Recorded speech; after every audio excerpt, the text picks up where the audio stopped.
And we are recording, so we are ready to go. Hey, heary. The Improvement and Service Committee meeting for June 23rd, 2021 is now in session. I'll take a roll call. Alder Gerlach. Here. Alder Brunette. Here. The chair, Alder Weary, is excused, and the vice chair, myself, Alder Scannell, is present and running the meeting. So let us go. I'll take a motion to approve our agenda. So moved. Second. Motion by Alder Gerlach, seconded by Alder Brunette to approve our agenda. Any changes, discussion on it? All in favor? Aye. Aye. Opposed? We have an agenda. Take a motion to approve our minutes from our last meeting. So moved. Second. Motion by Alder Gerlach, seconded by Alder Brunette. All in favor? Aye. Aye. Opposed? Okay, we are minuted. And I'll take a deep breath now, slow down a little bit for staff to.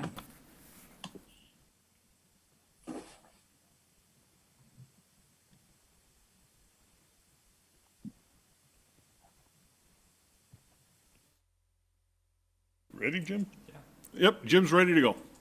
Okey doke. Regular business item number 1, consideration with possible action on a request by Bird Riders Inc. to execute a memorandum of understanding, MOU, to establish a pilot program for electronic scooter operation with the city of Green Bay. Staff? This is the next step from a program that started a few years ago. If you remember, we brought through an agreement with Lime Bike to operate a dockless bike share program within the city. That ran for a year or so. For whatever reason, Lime decided not to renew that that program, and then last year with the pandemic, a lot of these things just didn't operate in many markets. But what we were hearing from Lime was that the bike ridership program on a standalone platform was not as profitable as they were hoping, so they were changing their business model to incorporate the use of electronic scooters. And that's, from our conversations around the industry, that's what we're hearing from our industry partners, is e-scooters are more popular than bikes, and if you're going to run a program, you start with the e-scooter and then implement the bikes in later. Okay? So we have been in conversation with Bird Rides Incorporated, and Bird would like to develop a pilot program that'll run through the course of the rest of 2021. What we're hoping to do with that pilot program, again, it does end at the end of 2021, is to generate data showing ridership and what the appetite for such a program here in Green Bay would be.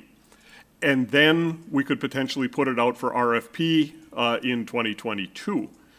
So what we'd like to do is enter into the MOU with Bird so we can start that pilot program and generate the data that we need that'll help craft how we proceed on into the future.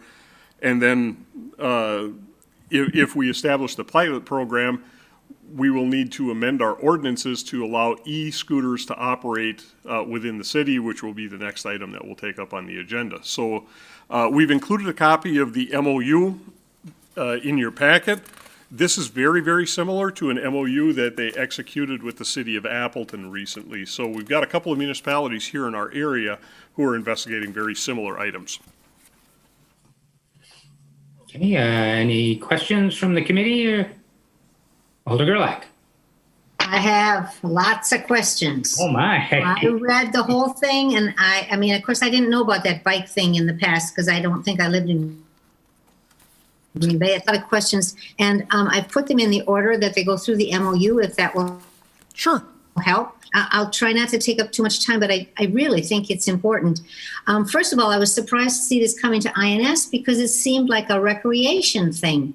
Is this considered more of a transportation thing than a recreation?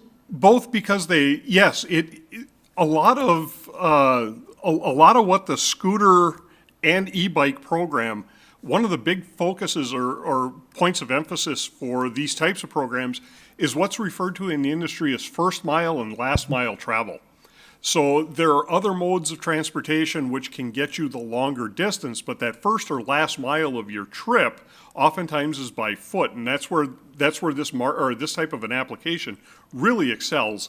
Is they're able to get that last distance both from a convenience standpoint and at a low cost. Okay, and I'm familiar with the dock, the spike rental system. Is there someone from this Bird line who is on the call to answer questions? Yes, there is. Is it too soon? I mean, some of these questions probably would be better for that person than for you, but Mr. Chairman, I don't know. I don't want to mess things up. Well, I mean, if you could keep asking staff questions, or if you want to jump right to open the floor and then ask staff questions afterward. I mean, it doesn't matter. Any way you want to go. My next question is and maybe you want to wait till the floor is open. I'd just like to get an idea for what duration does a person generally rent one of these scooters, and generally speaking across the country, at what cost? And I'd kind of like somebody to describe how a typical rental goes. You know, this MOU, and I read every bit of it. I can't quite figure out exactly how it works. And some of the things in it, I think if I don't work, I'm not sure I can support it. In section 2.1, you said you want to find out how people feel about this. Do you have any plans made for how you're going to elicit citizen feedback and input? Obviously, people who have some feedback, but what about the whole community that experiences it but doesn't rent one? Have you given some thought to that? Well, actually, what we're really interested in is more so with the riders who are utilizing the service, to find out what we're getting in quantity of riders, what revenue is being generated to keep the company who would be supplying the scooters in a profitable situation so they can continue to offer that service. And some of the demographic information on who's riding, if we can glean that. I don't know necessarily that we can, but again, some of the questions that you've asked: what's the average duration? Where are folks going? Help us plan out what this might look like in the future. At this time, I don't know necessarily that we have planned to have a larger solicitation from the general community. I think we were kind of looking to have the feedback develop organically. But if that's something that you would be looking for, to have question and answer, work with community and economic development to put a doodle poll on social media or something like that, those are items that we definitely could discuss. I just think it's important to, I'm sure there will be many opinions from people who don't ride the scooters about people who are riding scooters. So it's just something to think about.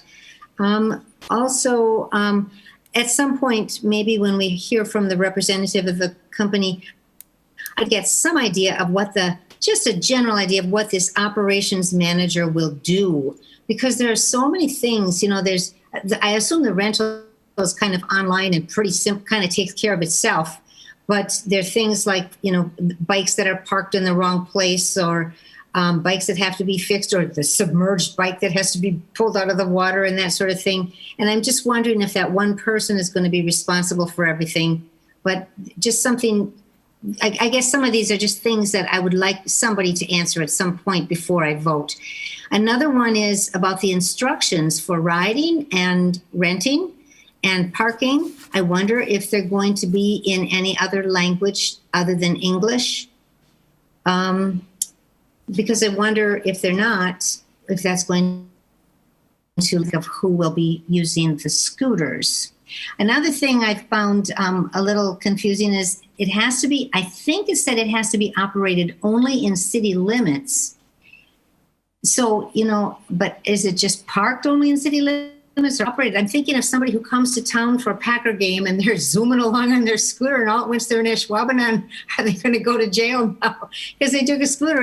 And is it because of liability? Can you maybe answer that question? It's because because Bird, it's more so for their protection. They don't have an MOU with anybody but Green Bay in our market at this time. Now, we are actively working with Bird. We would like to see, I'd like to see with this MOU, other municipalities executing a similar one with the same vendor so that we do have some seamlessness around the metro area. But in my conversations, and if you look on your screen, you'll see that Michael Cavato is here. Michael is the representative from Bird, who will be able to answer the other questions that you had. Because we asked a similar question about operation within the corporate city limits, Michael was gracious enough to give us that answer, so I know that one, so I can give it to you. Using GIS, they're able to put a geofence around the city of Green Bay. And while the scooter has the ability to operate at a speed of up to 15 miles per hour, the minute you cross that line, the onboard GPS that's on the scooter slows you down to about 1.5 to 2 miles per hour, making that's it where you great. can walk faster, and you get a very clear signal that, oops, I went somewhere I shouldn't have gone. Oh, that's great. So now that brings me to my next question, because I read in here that an electric scooter can go up to 20 miles an hour, but the limit is going to be 15 miles an hour. And I'm just asking myself, are the police going to be enforcing this? I mean, are they going to give tickets for speeding scooters? No, that's actually a limitation that can be built right into the scooter. They can govern the scooter down and control what that maximum speed is. Okay, well, now I understand that. This one worries me a little bit about going on biking trails. And remember now, first I read the MOU and then I read the proposed ordinance change or the new ordinance, and so they don't necessarily mesh. So there are trails. I walk on a trail almost every day that is a walking and biking trail that says no motorized vehicles. Now it says in here they can go anywhere unless it says no electric scooters.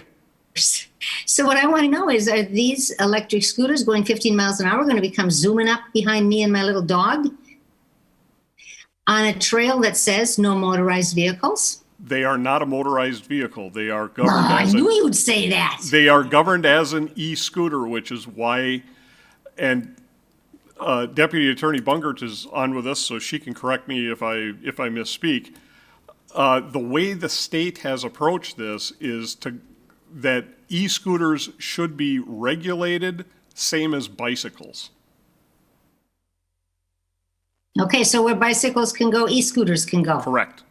So little old ladies with their dogs better be careful. Okay. Well, there's the same possibility that somebody on a mountain bike could come racing up behind you and your little dog at 15 miles an hour as well. Right. So Okay, and then also it says no one under age 18 will be able to ride these according to the MOU. no one under the age of 18 will be allowed to ride it solo.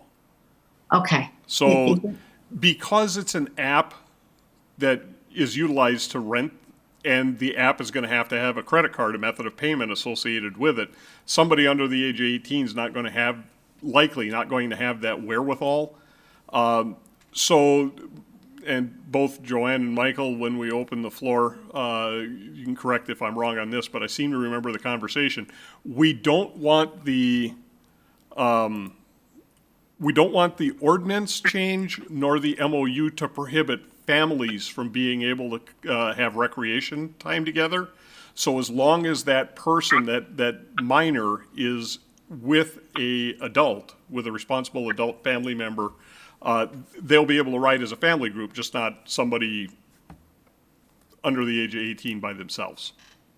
Okay, because that's what the ordinance says, but the MOU, I thought, said not under the age of 18, but the ordinance clearly said not ride alone under the age of 8, and nobody at all under the age of 6, I believe. So only two, yes. the distinction, yes, the distinction there is that the ordinance is structured not specifically. It's not entirely clearly tied to the MOU. necessary in order for the activity of e-scooter operation in general to be allowed on city streets, because right now we don't have anything in our code to regulate that operation. So the ordinance isn't specific to just Bird Rides e-scooters. It's applicable to any e-scooter, because a person can purchase their own personal e-scooter and also ride them. Oh, sure. Yeah, If that makes sense. Yes. So we didn't want, the ordinance isn't structured specifically tied to just Bird Rides, but to all e-scooters in general. The MOU is just providing a service where we are partnering and entering into this provision of equipment through Bird Rides as an introductory kind of program for the community. Okay, thank you. Just two more questions. To the MOU, you cannot park this scooter on a sidewalk less than 5.5 feet wide. Who's going to enforce that? We are. Who's we? We, DPW Parking Division, we will also be relying on partner departments within City Hall. And we'll be working in cooperation with Bird Rides and their program manager, who's resident here in Green Bay. Bird Rides and their representative here are responsible for redistributing the scooters around the city. And when they go to pick them up, if they find that scooter has been parked improperly, they will have the ability to go back, check and see who rented the scooter, and they will be able to deny service if it comes to that.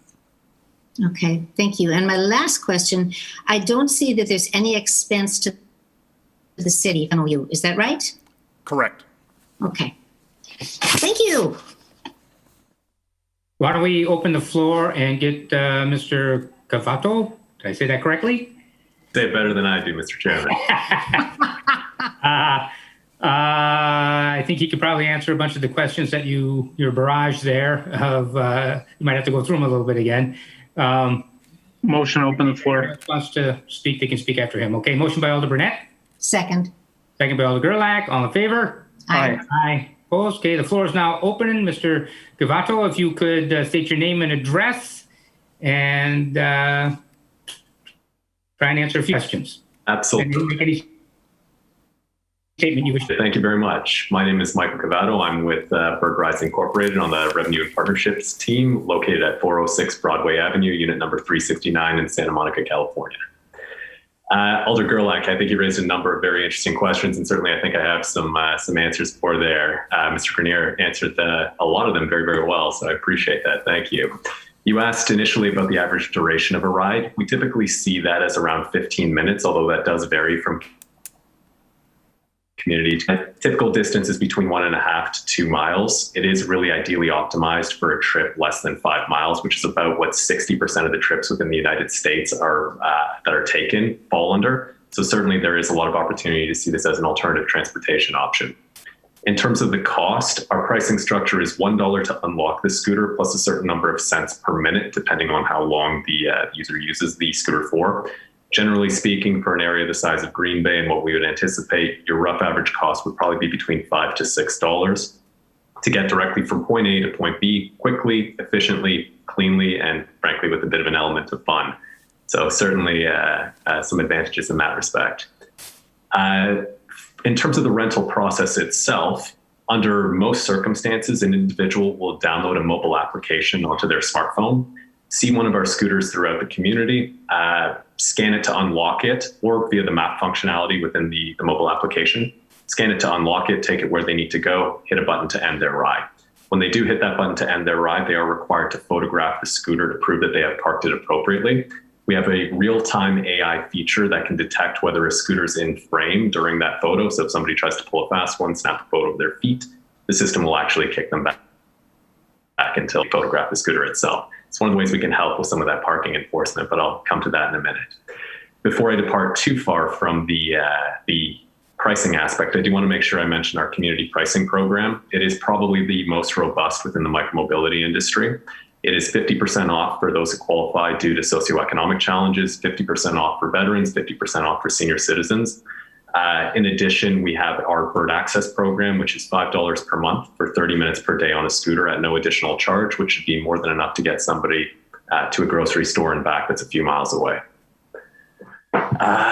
In terms of the feedback, at the end of every ride, a user does have the option to fill out a very short survey to rate their ride and indicate if there is any issues in that kind of respect. The city, if there's anything additional that you'd like to do in terms of an email campaign and the like, we're more than happy to work with city staff to implement something along those lines.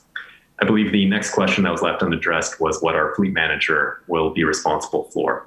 The fleet manager is there to act as a reliable point of contact. The city can have confidence in knowing somebody will be there to address every single question and every single concern that might come up. It includes the deployment of the scooters day to day, rebalancing, which is just a fancy word for moving a scooter from a place where somebody has ended their ride, recharging, and basic and routine maintenance. More significant maintenance, the scooter gets shipped to one of our dedicated service centers, and we then send it back.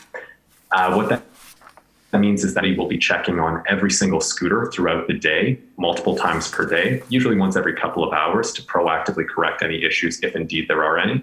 Having said that, if something were to occur in between one of those periods, every single scooter has a sticker on it with a 24/7 customer service number, email address, and multiple social media accounts that individuals can use to get a hold of us.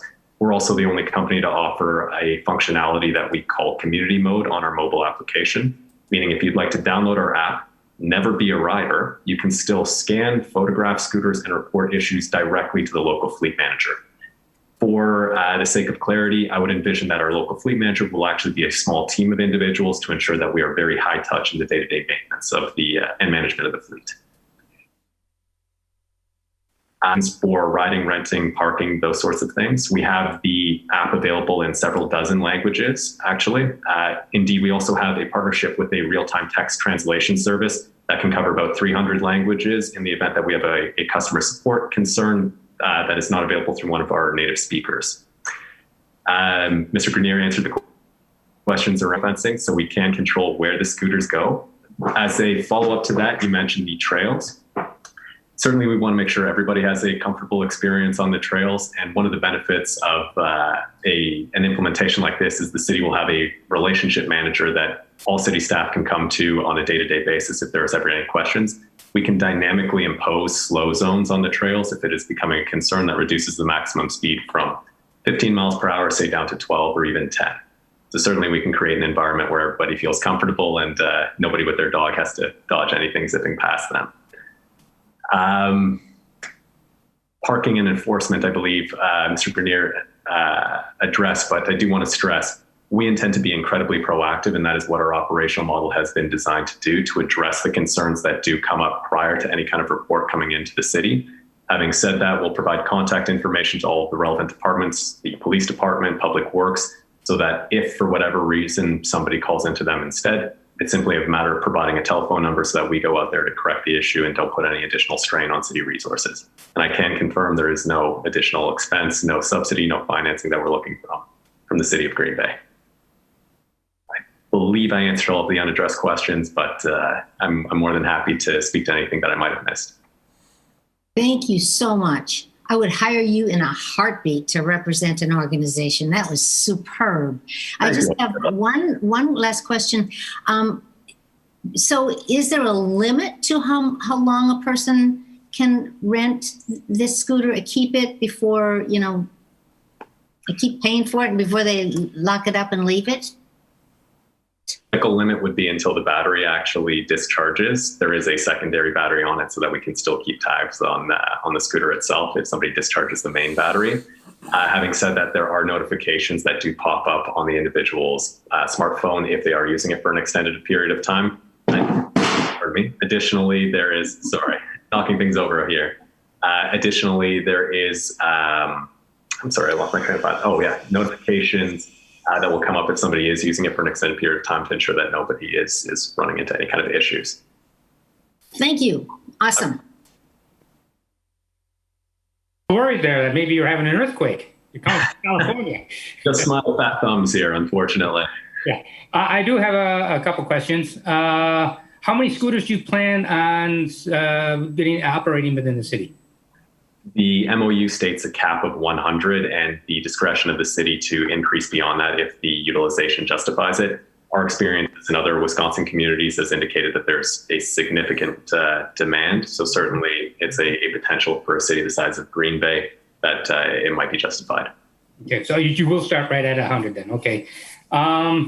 And I don't know if you're aware, if you would know this, this might be a Grenier question. Where will the stations be? I can actually speak to that. There will not be any stations within the public right of way. Instead, we operate on what's known as a dockless system. So we'll deploy in the boulevard strip or the furniture zone, depending on the terminology used. It's that area between the curb and the sidewalk, or on the edge of a sidewalk with more than 5.5 feet of clearance. What that means is there's nothing that needs to be drilled into sidewalks, somebody's day-to-day in that kind of respect. It also means that snow clearing is substantially easier because prior to any snowfall, we will collect all the scooters and remove them from the public road. And are they going to be going through the winter? This is for all year round? No, for the time being, they would be a seasonal vehicle, but give us a couple of years. I'm sure we'll have something cool and new designed for the winter. Okay.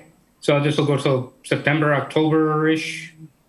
We tend to see, we work in a number of far more northern communities. So the Nordics, cities in Canada that are quite a bit more north. So we tend to see kind of some variability in terms of the temperature.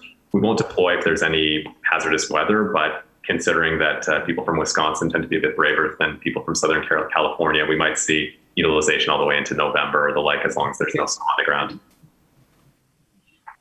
Okay. Any questions or comments, Alder Burnett?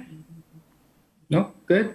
Everything answered for you, Alder Gerlach? Yes, I have, this helped a lot. Both of you, Director Grenier and Mr. Cavato, really helped. I'm willing to give it a try now. I was very leery when I first read this, but I would approve this. I would move to approve. Make a motion to close the floor. We got to close the floor before we do any of that kind of Oh, stuff. sorry. There might be some more people who would like to speak. Is there anything else you'd like to care to add, Cavato? I can only say that we are incredibly excited to work with the city of Green Bay and look forward to being able to implement something, hopefully in the very near future. Yeah, really glad to. We've been ever since we lost Line Bike. Been looking forward for something to step up. So thank you. Thank you, Mr. Is there anyone else here who'd like to speak on this item? Going once? Going twice? I'll take a motion to close the floor. So moved. Second. Motion by Alder Burnett to close the floor, seconded by Alder Gerlach. All in favor? Aye. Aye. Opposed? Okay, we're closed. Alder Burnett? Yeah, Attorney Bunger, I see also Attorney Mathers on the line. From a legal standpoint, is this sort of basic memorandum of understanding? Are there any legal concerns that came up during the review? No, any legal concerns were addressed. I actually drafted the MOU basically using the MOU that was entered into with the city of Appleton, and then just made some tweaks based on comments from Director Grenier and other department heads that had some comments to make. So we're happy with the structure and don't have any concerns. Okay, thank you. That was all I had, Chairman. Okay. Just kind of piggybacking on where the stations will be, Alder Grenier, geographically, do you see them concentrated downtown, or will they be kind of scattered around? Where do you see them geographically being located? It would be my expectation that at least originally, the bulk of the scooters are going to be operating in the downtown area, both east and west sides. To that end, we did offer up to Mr. Cavato where Community and Economic Development had painted the green rectangles for the Lime Bike and offered those locations as potential areas for first distribution as well. So they know their market a lot better than we do, their business model. We gave them our suggestions, and they're free to use as much or as little of those as they desire. Thank you. I believe now, if there's no other comments or questions, we could have a motion. Move to approve. I'll second. Motion by Alder Gerlach, seconded by Alder Brunette. I'm certainly all in favor. All in favor? Aye. Aye. Opposed? Okay, that passes unanimously. Thank you.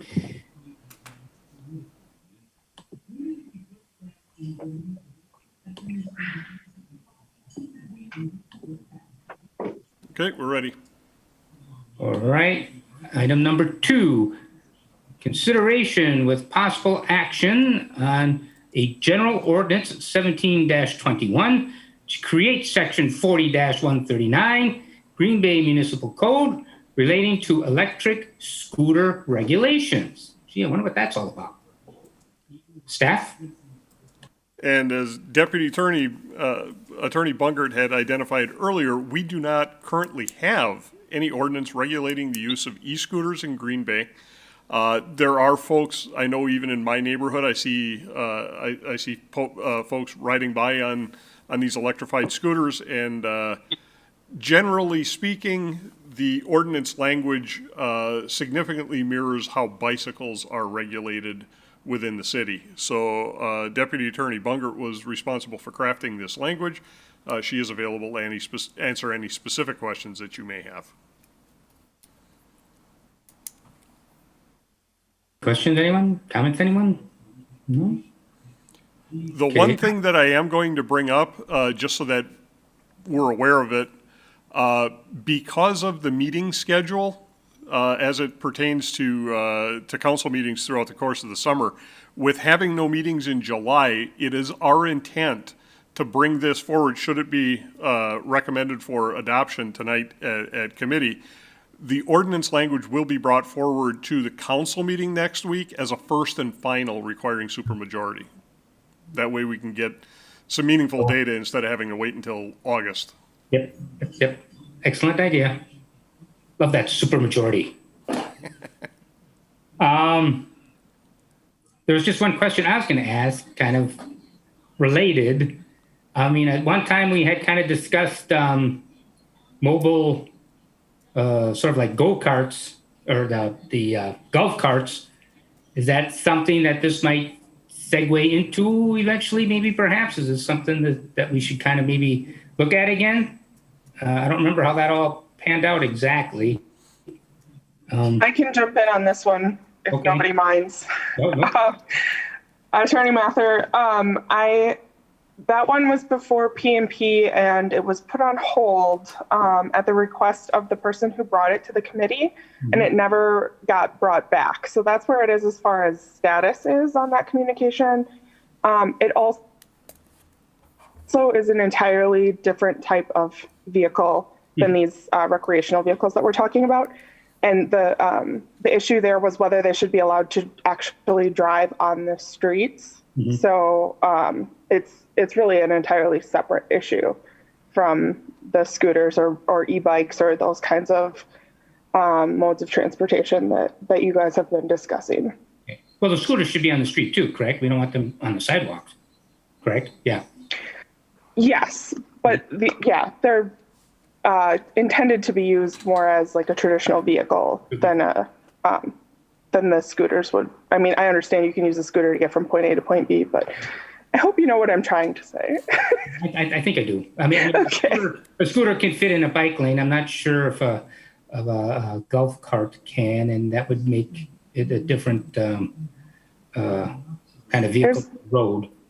Correct. And there's a whole other set of statutes that apply to those vehicles. Okay. So, yeah. Just kind of wondering. Thought I'd play a little devil's advocate. Alder Burnett.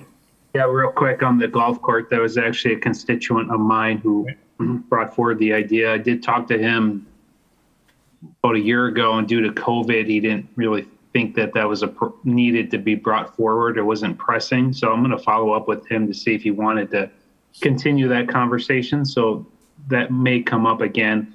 But I do have a question about the age limits on the document that was shared. You have one question though, is my son has a scooter. He doesn't ride it that much, but under age limits, it says that a person 6 or 7 may operate an electric scooter on city roadway if accompanied by an adult also on an electric scooter. I will say that, I personally don't have one. And if I'm going to be following my daughter, who's 6, around, chances are I'll be walking fast as I can or riding a bike. So I think that we have to consider not every family member will be on a scooter. I feel safer if my daughter would ride a scooter being accompanying her with a bike. And so it seemed like that language in there made it sound like a family member has to be on a scooter. Attorney Bunger, can you clarify that? Is that how I am to understand it? Actually, the way that you're putting it forward is actually the way that it is written. So we can certainly change that so that it's either on an electric scooter or on a bicycle or accompanied by an adult in general. And running shoes. Right, and the section is qualified slightly by the fact that it states in the last sentence that the purpose of that section is to essentially allow the usage of scooters by families. So if there are children who are younger, but they're scooting or operating an electric scooter with their parent or guardian, they could do so. So it's more of clarification to allow that group usage or that family usage more than like a prohibition. But to make it clearer, we can also add in, or I can rework that language so that it's a little bit more clear that the adult present doesn't necessarily have to also be on a scooter solely, but at least present and or on a bicycle. So that we can make that revision for council for Tuesday. Yeah, with that change, I'm in favor of the ordinance. I see no issues with it. So is that a motion to approve with the recommended amended? Yeah, to be presented to council for final adoption. Yes. I'll second that. Motion to approve as amended, seconded by Alder Gerlach. Any further discussion, questions? All in favor? Aye. Aye. Opposed? Okay, that passes unanimously.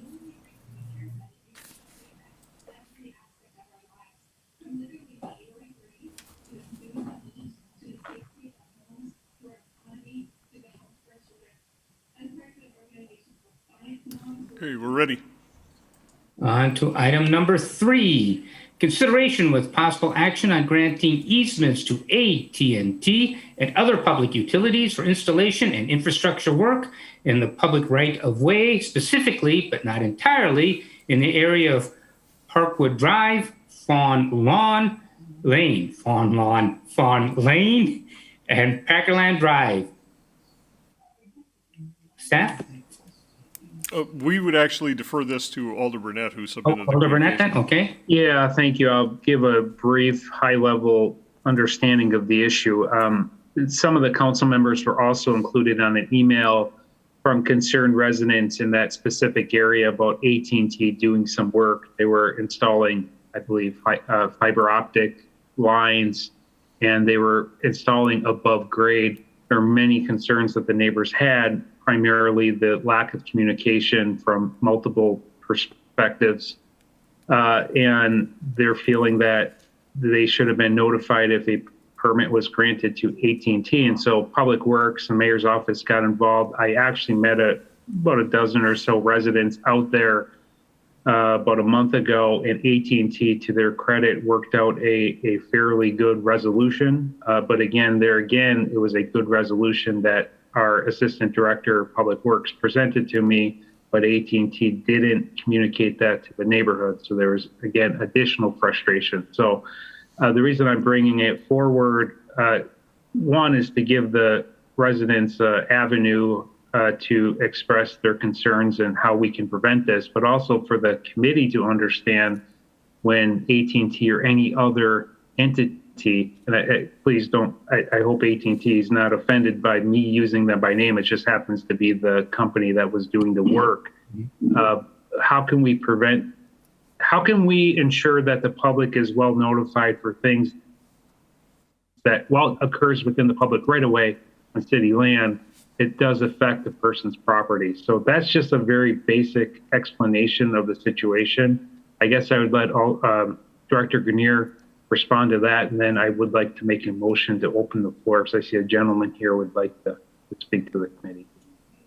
Certainly.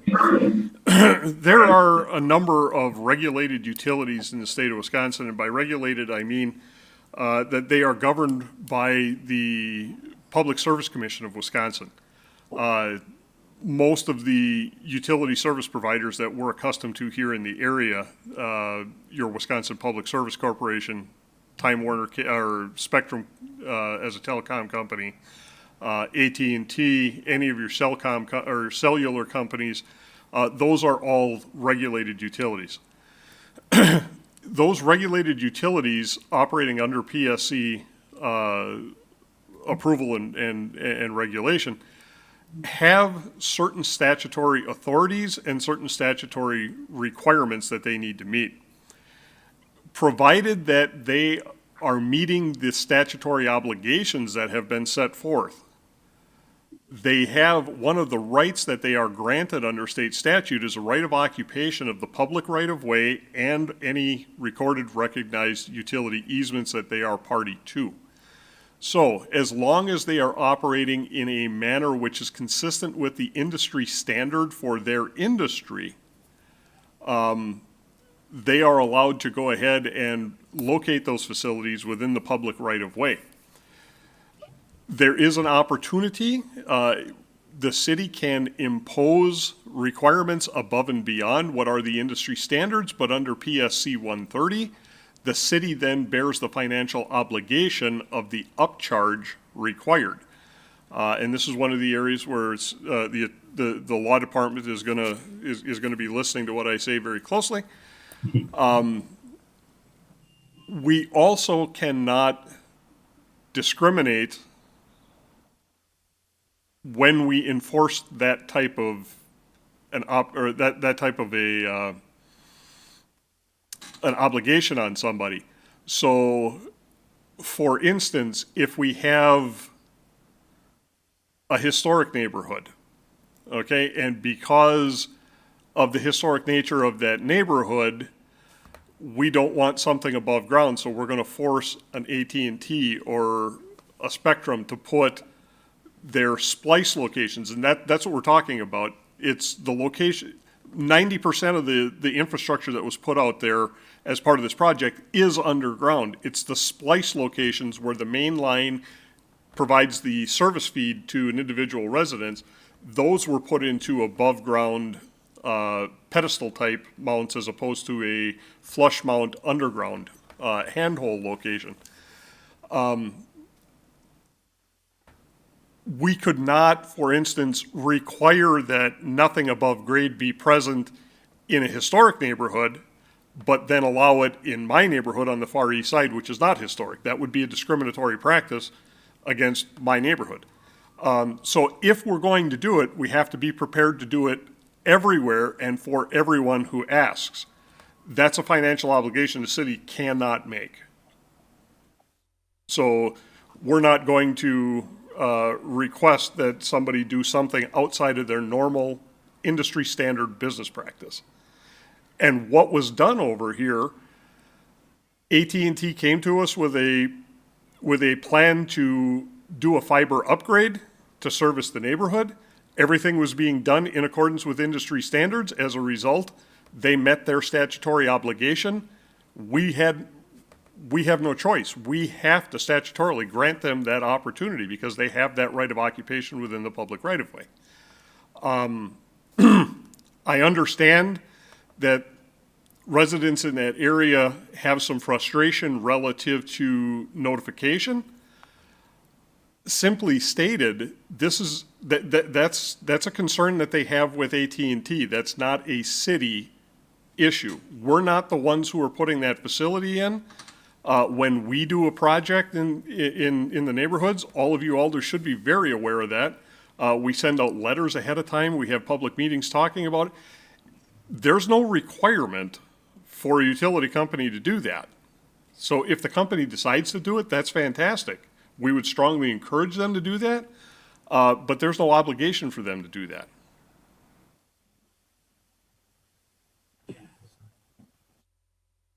Will we make that as a blanket requirement everywhere in the city? I mean, you mentioned how we just couldn't do one section against another, but if we said, could we make it a city requirement that anybody coming in would make notification? Is that? Where would you propose that we start and stop that? Every time Wisconsin Public Service replaces a utility pole, they take one old pole out and they put a new pole in. They're doing a project. When they put 200 feet of new service in, when they replace a service, pretty soon you're going to have a couple of staff members on my staff doing nothing but chasing utility contracts, franchise or regulated utilities, the work they're doing and ensuring that they're holding these public meetings. I mean, we permit several hundred of these types of things every year. Okay, Alder Gerlach? I would like to ask some really basic questions because I don't understand this technology at all, and I really don't want to understand. Is AT&T the only company in the city of Green Bay that is erecting these green pedestals in the terrace? Is anyone else doing it? To be honest with you, I don't know. This is the only one that we've received any complaints on. Okay. I mean, I have a street in my district, where Manitowoc Street, where my district ends, and those people, about 6 or 8 houses, have these pedestals in their front yards. They have no sidewalk there, so it appears to be in their front yard, but it's in the city right of way. And, you know, they complain that they have to mow around it, they have to trim around it. One of them is all bent over. I don't know what, I think maybe they said a snowplow hit it or something. I don't know. But there aren't any in my neighborhood. And thank God, I don't want front yard, but I would have no choice, even though, I mean, it's, to me, I know Alder Brunette is talking about being notified, but my question is are they going to take over the city and put these little things all over the city if they want to? Well, there is a possibility. Again, I don't design AT&T facilities. I don't control what their industry standard is. If you're asking me about a sewer, I can give you answers all day long. But I don't work in the telecom industry. I know that back in the 90s when AT&T and, you know, that's before the internet, so it was largely telephone at the time. When they came through the city and did their upgrade project then, in your district, you will find them if you look. I know of several of them in Alder Corpus Daxis area because I drive through that quite frequently. They're referred to as the VRAD cabinet. And the VRADs were about a 6x8 cabinet. They're either painted dark green or they're tan in color. And they were largely put on property lines between two properties. And not always necessarily in the right of way. A lot of times because of the size of it and because of the visual obstruction, AT&T went out and acquired easements on private property to place these things. And there was a lot of consternation that was expressed by folks over those because of the size and the unsightly nature of them. Some folks planted shrubs around them, you know, what have you. What you're describing, I believe, Alder Gerlach, is similar to what I have in my yard. The telecom and cable TV come up to a common pedestal. There's 2 or 3 boxes all clustered together on the lot line between my house and my neighbor's. And then that gets distributed off to a couple of houses.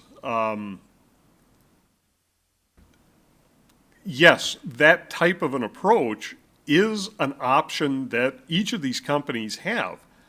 The alternative to it, you know, there's been a lot of talk, and with the federal infrastructure bills that are out there right now, one of the things that's being talked about is bringing high-speed internet especially to rural areas which are currently underserved. But as we start, even within our own urbanized area, as that progression to the 5G technology is underway right now and what's coming next, the 6G technology at some point in the future, what we're talking about is bandwidth and the ability to transmit higher quantities of data. These companies are going to have to upgrade their facilities, and they're going to have the ability to tie that in and make the distribution off to the household level, to tie various trunk lines together in a common area, and that's all going to require some sort of above-ground infrastructure. So is this something, do I necessarily see the exact same pedestals operating in Green Bay? Possibly. That would be the utilities' discretion. Do I see a future for us, a foreseeable future, where we're going to have more above-ground tie-in points or splicing points? Absolutely, I see that as the demand at the consumer level for higher speed internet and higher bandwidth is there. Yeah, I see these guys providing that service, and it's going to require some of this above ground. Absolutely, I see that. Is the above ground thing simply less expensive, or is it absolutely necessary for some technological to put it above ground? Again, that I don't know. I don't work in that industry. So, I'm concerned not only with, I got that email too that Alder Burnett got, because that happened to be coming from a personal friend of mine who just moved into his district. And so she copied me on it. And I think what you're saying is, Alder Burnett is saying people should have been notified, but it isn't just a matter of being notified. Even if you're notified, you might not be able to do anything about it, right? Correct. Okay, thank you. Alder Burnett.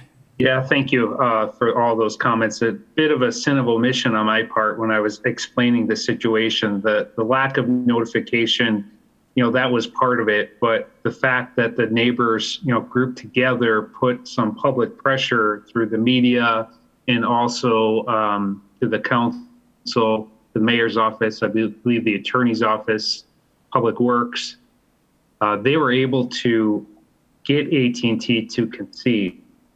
And I would imagine, and I'm not going to mention the utility anymore, I'll just say a utility company, if they face some backlash or pushback from the neighborhood, I could see sometimes them conceding to what the desire of the neighborhood is. When I said a lack of notification, that is true, that's part of it.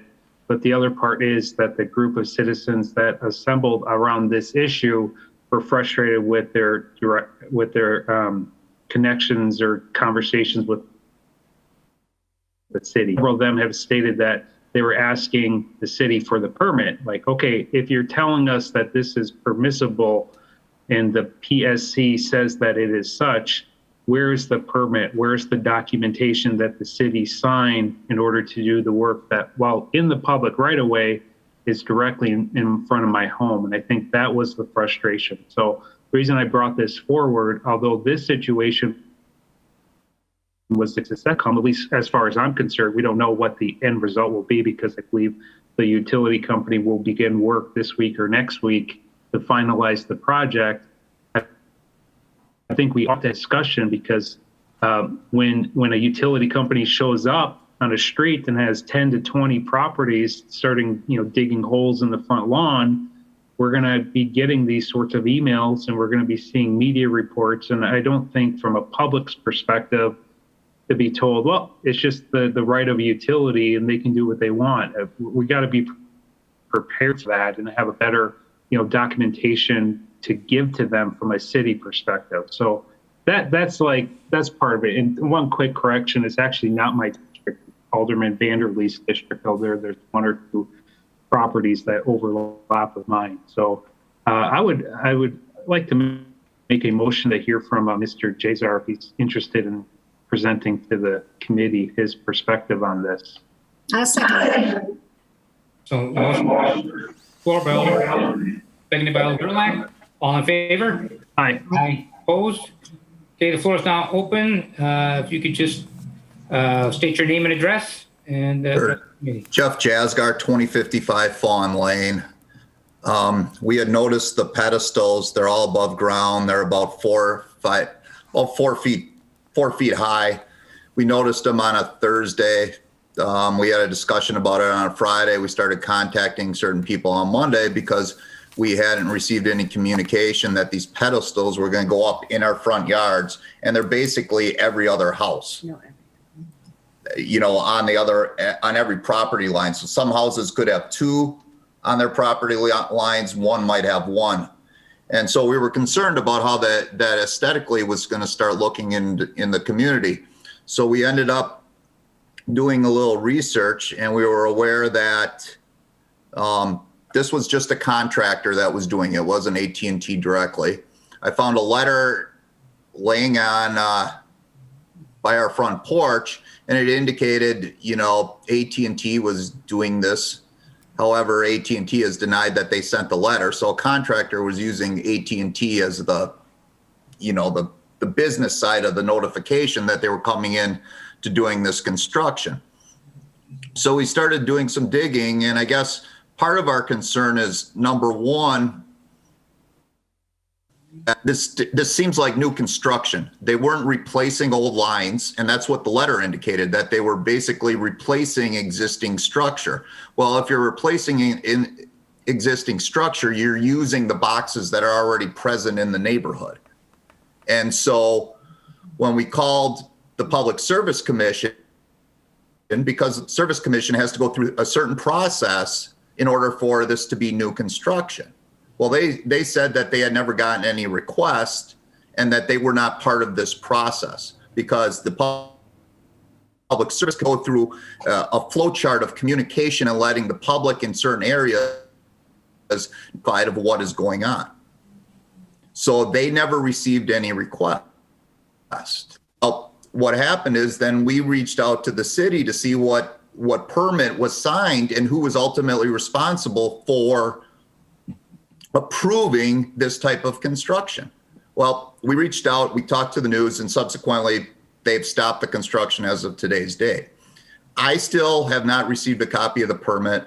None of my neighbors have received a copy of the permit, what was approved. And part of the neighborhood's frustration is, what power does the city have? And how did this get approved without some review that these pedestals were going everywhere? Because we are aware that if you look on certain places, TDS has flat boxes everywhere. You can see the flat boxes. So TDS does fiber. Even their ad on TV shows a flat box. So all due respect, I don't know what the industry standard is. It could be just AT&T standard, because other fiber optic companies could be actually doing what's right and burying these things, burying these fiber optics. So our biggest concern is, I know it's stopped. My understanding is that they're going to bury this. But I appreciate Mr. Grenier indicating that this isn't supposed to be our neighborhood. We're not fighting for our neighborhood. We're just aware that this is the first spot, or we've been informed that this is the first spot in the city of Green Bay that has started. And so that's part of the reason why we notified everyone in the city. Because if you come through our neighborhood, and I don't know how many, I know Alderman Brunette has, but if you come through our neighborhood, you are not going to like what you see.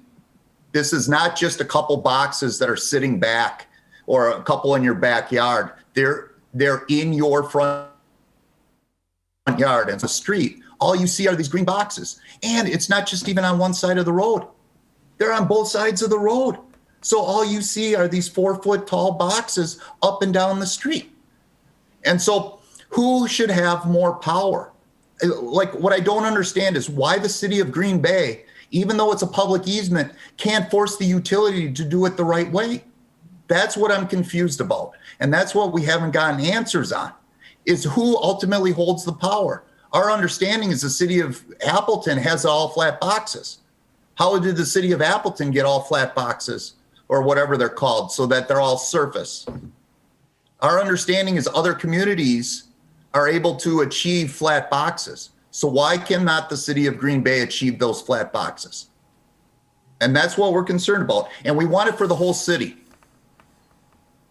It's not an issue for our neighborhood. It's just that we were the first We were the first. We still have not seen the permit, which I think the city council should be in receipt of, so they understand what the flow of communication was. Because as Mr. Grenier says, there are going to be upgrades. There are going to be additional upgrades or fiber optics, 5G, whatever it may be. And if there are additional upgrades, as a city council, don't you want to be able to oversee what's going in your neighborhoods? So that's one of our concerns. And then we don't understand the communication. And I understand that where's that communication flow, right? Who is required to communicate to the customer? Is it AT&T and they didn't do a very good job? Is it the city to communicate and send out a letter that this new construction is coming to existing construction? And these are questions we don't have the answers for, and situations keep arising. You're going to get those emails. You're going to get these nasty grams from the constituents. And something should be done on the communication. And I think part of our frustration is we weren't communicated to in the beginning. So then we're happy at the end. But if we had gotten notices and maybe a picture of what was going in our front yard, there might have been the opportunity to stop it, or at least have an honest discussion before this committee or city council, so that there might have been a resolution. We're not aware that there would be additional cost, and obviously there is additional cost, but I would think the AT&T is supposed to be the ones bearing that additional cost. Now, because for me, if they have the public easement and they're supposed to do the right by the city, because the public easement, the public granting that permission for them to be in that easement, because I believe the city can pull that, or the Public Service Commission. An easement isn't granted into perpetuity. Parties have the ability to remove an easement. And my understanding is that an easement is never supposed to depreciate the value of the person's property that it goes over. So if I'm granted an easement over someone's property to get to my cabin up north, I'm not supposed to destroy that easement or destroy the property that I'm going over in order to get to my property. And that's what we feel that is happening here, is that we fully respect the fact that these utilities are granted easements, and we fully respect the fact that they're able to provide. And so the dispute isn't that they're not able to do this, it's how are they able to go about doing it in this manner without any oversight from the city. And then, so I think I have a list here that we're concerned about the approval of the permit and how that occurred. We haven't seen a copy of the permit. This is only because it's a local, it first started here.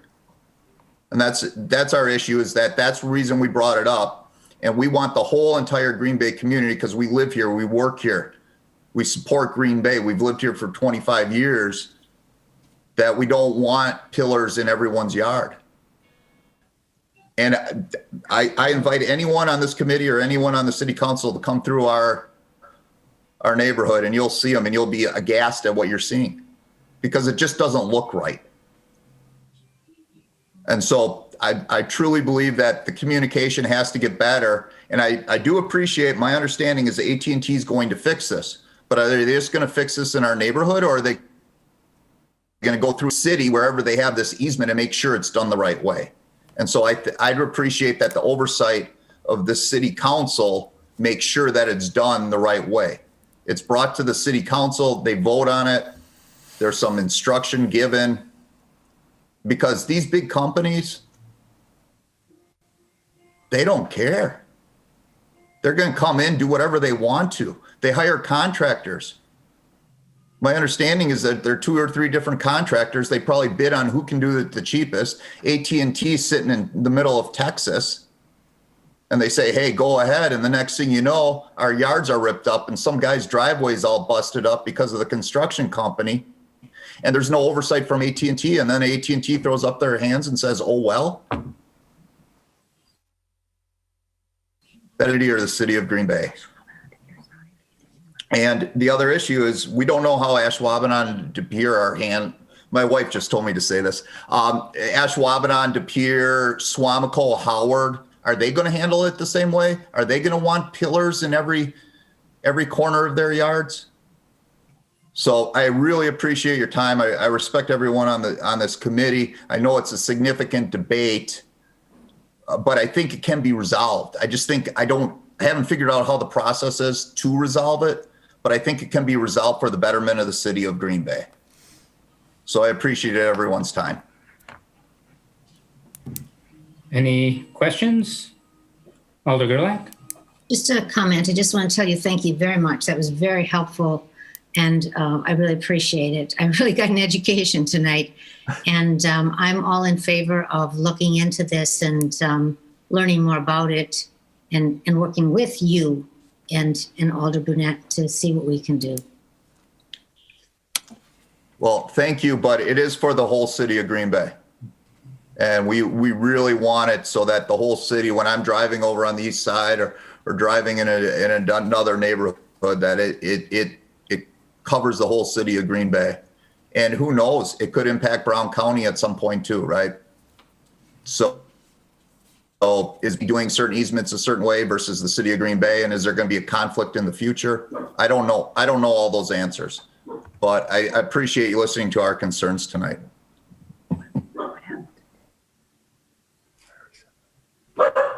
Yep. Thank you. I appreciate that too. Though I do have a question. You brought up contractors ripping up yards and breaking up concrete. Did that happen? It did. There was a gentleman on Parkwood where they had come in and they had busted up part of his driveway, and then supposedly they said the city would come out and fix it. I don't quite know that. He probably filed a separate type of claim or whatever. Right. Okay. But he had just moved into the neighborhood. Okay. And the house was up for sale. He just bought it. Okay. And so we're just concerned from the city of Green Bay's perspective. Yep. Thank you. Thank you. Thank you very much. Anyone else here to speak on this? Or did you have a question or? Not a question. I just want to make some comments, but I'll make a motion to close the floor. Yep. Yep. Is there anyone else here to speak on this? Anyone else? Take a motion to close the floor. That's me. So And I moved. second it. Motion by Alder Burnett, seconded by Alder Gerlach. All in favor? Aye. Aye. Opposed? Okay, the floor is now closed. Alder Burnett? Yeah, thank you, Chairman. I'm going to maybe pronounce your name wrong, but Jasgar, I believe. You gave a very, very good summary of the situation. When I met you and your neighbors out there, this is for the sake of the committee more than anything, very reasonable. The whole group was very reasonable, and each property owner did have concerns as a whole, but also specific towards their actual property, things that they had been seeing. And so I think this is a bigger discussion. Going forward, I get what Mr. Grenier is saying, but I also, as an alderman, I know that when things are not communicated as a whole to the city, to the community, to aldermen, that these problems will arise again if AT&T feels like they can do the above grade boxes rather than burying them, which is what the outcome of this situation likely will be. So I don't think we can get a real affirmative solution tonight, but what I would recommend is make a motion to refer to staff just for a little more depth and reporting back to the committee, unless Mr. Grenier has a better solution for this situation right now. Well, I do have a couple of things that I would like to get out there and make sure that they are part of the record, because there is some misinformation that did come out tonight that we do need to clarify. This is not new construction. There is an existing facility out there that's twisted pair copper that this fiber optic line is replacing. Just because you have a system in place that doesn't go back in the exact same spot with the replacement, that's common practice in a lot of utility industries, even with our own construction. If you think about water main, when water goes in, the existing facility has to remain in service and hooked up to the house until the new water pipe is installed, decontaminated, safe bacteriological samples are taken, then and only then can you transfer the services over to the new pipe. Similarly, with not being able to deny service to the customer, AT&T has to keep the existing line in service and active until the new fiber optic line is installed, spliced, and run to the consumer. So there's duplicate systems in there. Because of the need for the duplicate systems to exist, you can't put it back in the same spot. This is not new construction. This is replacement of an existing facility. There is not an easement at play here. This is the public right-of-way. It's completely different under law than an easement. We did not grant an easement here. It's public right-of-way that's dedicated over, and statutorily, those utility companies have the right to occupy. Now, what I was talking about, instead of me paraphrasing, I'm going to read you directly from PSC 130.03, Special Design and Construction Conditions. Except as provided in subsection 2, a municipal regulation that requires a utility to install at the utility's expense transmission or distribution facilities which are not consistent with the utility's practice for design or construction of utility facilities is unreasonable unless there is an adequate health, safety, or public welfare justification for the requirement. Aesthetics alone is not an adequate basis to justify a requirement to install facilities underground. That is read verbatim from PSC 130. What I've been trying to say is we don't have a lot of latitude. If they are consistent with the industry, with their practices, that's very explicitly stated in the code, with their practice. If that's their standard of practice, I can't deny them the ability to conduct that business. State statute prohibits me from regulating that. I don't have that latitude. Now, can we provide a copy? Sure, I'll provide a copy of the permit tomorrow. What you're going to see is an aerial view, what we call a plan view. So a view from above, and it's going to show lines approximately where they intend to install these facilities. It's not going to say whether or not there's pedestals there. They're not required to divulge that information as part of the plan. And that's also spelled out in PSC 130. Staff did their job. We reviewed this consistent with the regulations given to us by the state of Wisconsin, and we issued the permit. This is not our project. If the residents were upset that they didn't have adequate communication, they need to be upset with the utility who came in and did the work. This is not a city issue.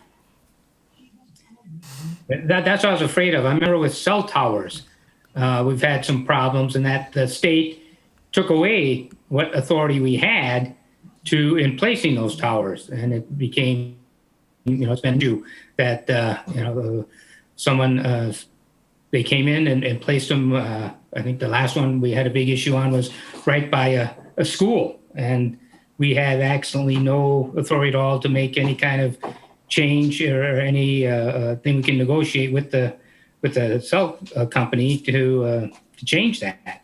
It's all by their grace if they want to and do something different. But we really have very little authority. A lot of our authority has been taken away by the state.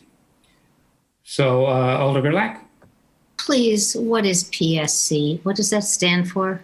PSC is the chapter of the chapters of Wisconsin Administrative Code that refer specifically to the Public Service Commission.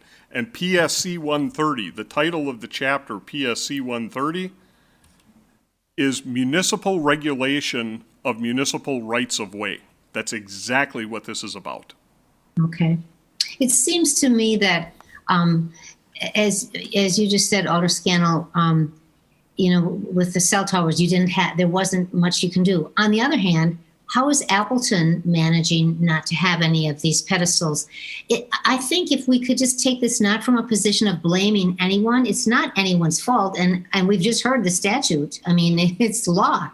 But I think we can take an opportunity to learn and discover and find out if there is anything we can do to make things better as time goes by, so that we don't continue to have these pedestals if there's some way around them. And I suggest we start learning from Appleton.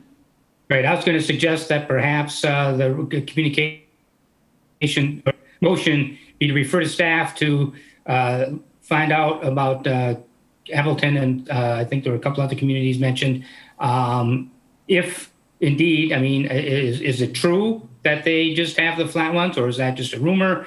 And how they were able to pull that off, and maybe we can learn from that. So I don't know if Alder Burnett, if you think Well, way that's to great. go. I'll second that motion, Chairman. Oh, well, then I make that motion that staff look into if there's the communities that have had this work done, and if they indeed do have flatbeds, and how they're able to pull that off, and if there's anything we can do going forward for ourselves. Alder Burnett?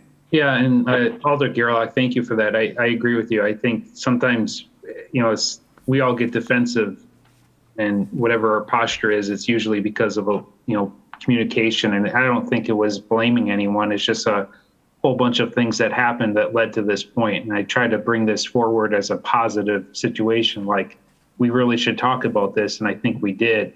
AT&T we always talk about partnerships, community partnerships. They want to service our area. They want customers. They want goodwill. They want all of that. So if it's just something simple as, hey, this has come to our attention as a municipality moving forward, please consider, one, either communicating to the neighborhood properly, or secondly, installing where you can underground, which will prevent, I know what the PSC says, with it doesn't any visible eyesore. I don't know if that's the exact word, but you get the point. There's a better way. And so I think that the motion is good. It just continues the conversation, hopefully, not just this situation, in all situations, it's a positive outcome. Because I think Director Grenier is correct. 5G's here, 6G, who knows how long the infrastructure will grow. And we need infrastructure. We need high-speed internet and whatnot. So I fully support the motion. Okay. If I can interject before you go. Whoa, are you guys getting an echo? Yep, you just heard that. Could you Can you hear me? try again? Okay, sure, sorry. I thought it was echoing on my end. It was, but you're good now. Okay. Sorry, now I'm coughing. Okay. I just wanted to point out two things really quickly from a legal perspective. I think it's great that there's desire on the council to work with, utility partners to get some kind of result. But it is important to note that this is part of the state administrative code. And so even though we as a city may want to suggest to the utilities that they do things a certain way, we're still bound by what's codified in the administrative code.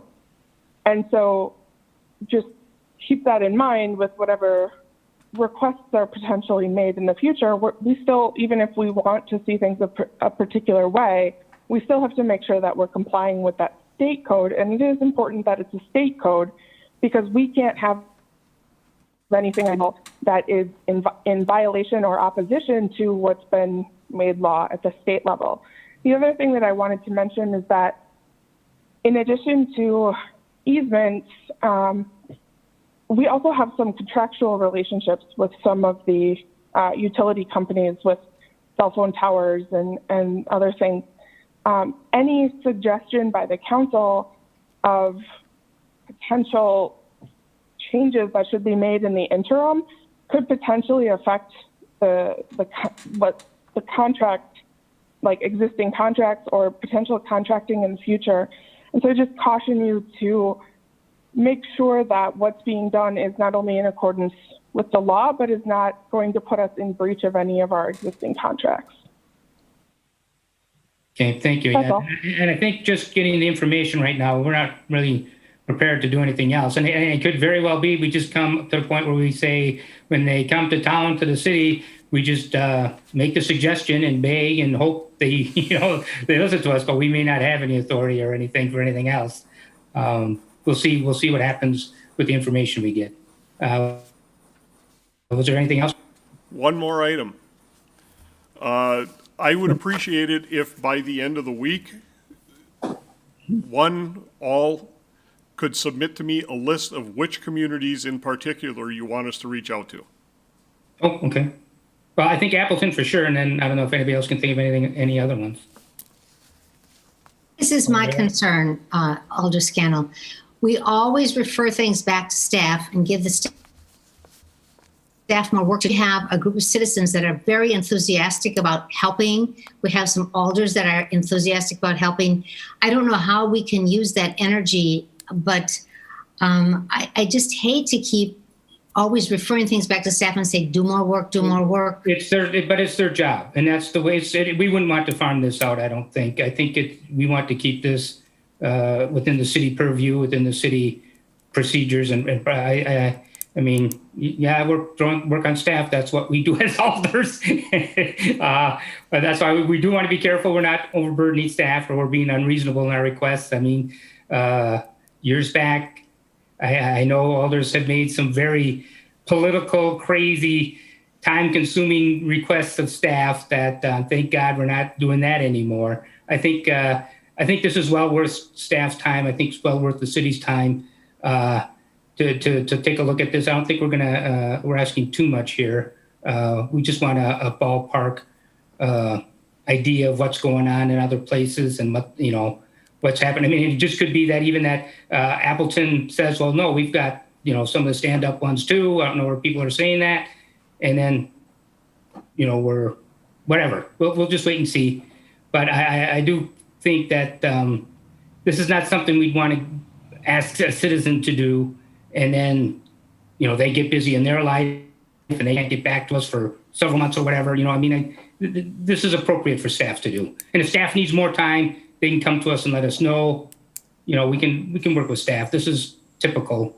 So this is, I think, appropriate. Okay, so I will support the motion then.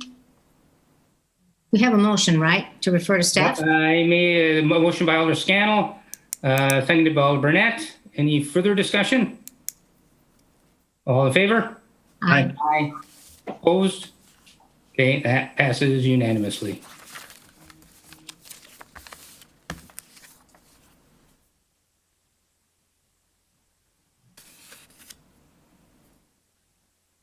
We're good. Okay. Item number 4. Thank you for listening. I appreciate all of you listening. Thank you for your comments and your help. Item number 4. Consideration with possible action on a request by Department of Public Works to establish limits for the determination of indigency as required under Section 34-42, subsection F, Green Bay Municipal Code. Staff? Included in your packet, we have provided a copy of Section 34-42, Deferment of Special Assessments for Indigent Persons, and we've got 2 requests for tonight. Under subsection F, limits for the determination of indigency, the council shall establish by resolution limits for the determination of indigency. Such limits shall include the maximum combined annual income of husband, wife, and dependents, and the maximum combined assets of husband, wife, or dependents. This section of our Green Bay Municipal Code provides the ability for a petitioner to request deferral of a special assessment levied against the property by an indigent person.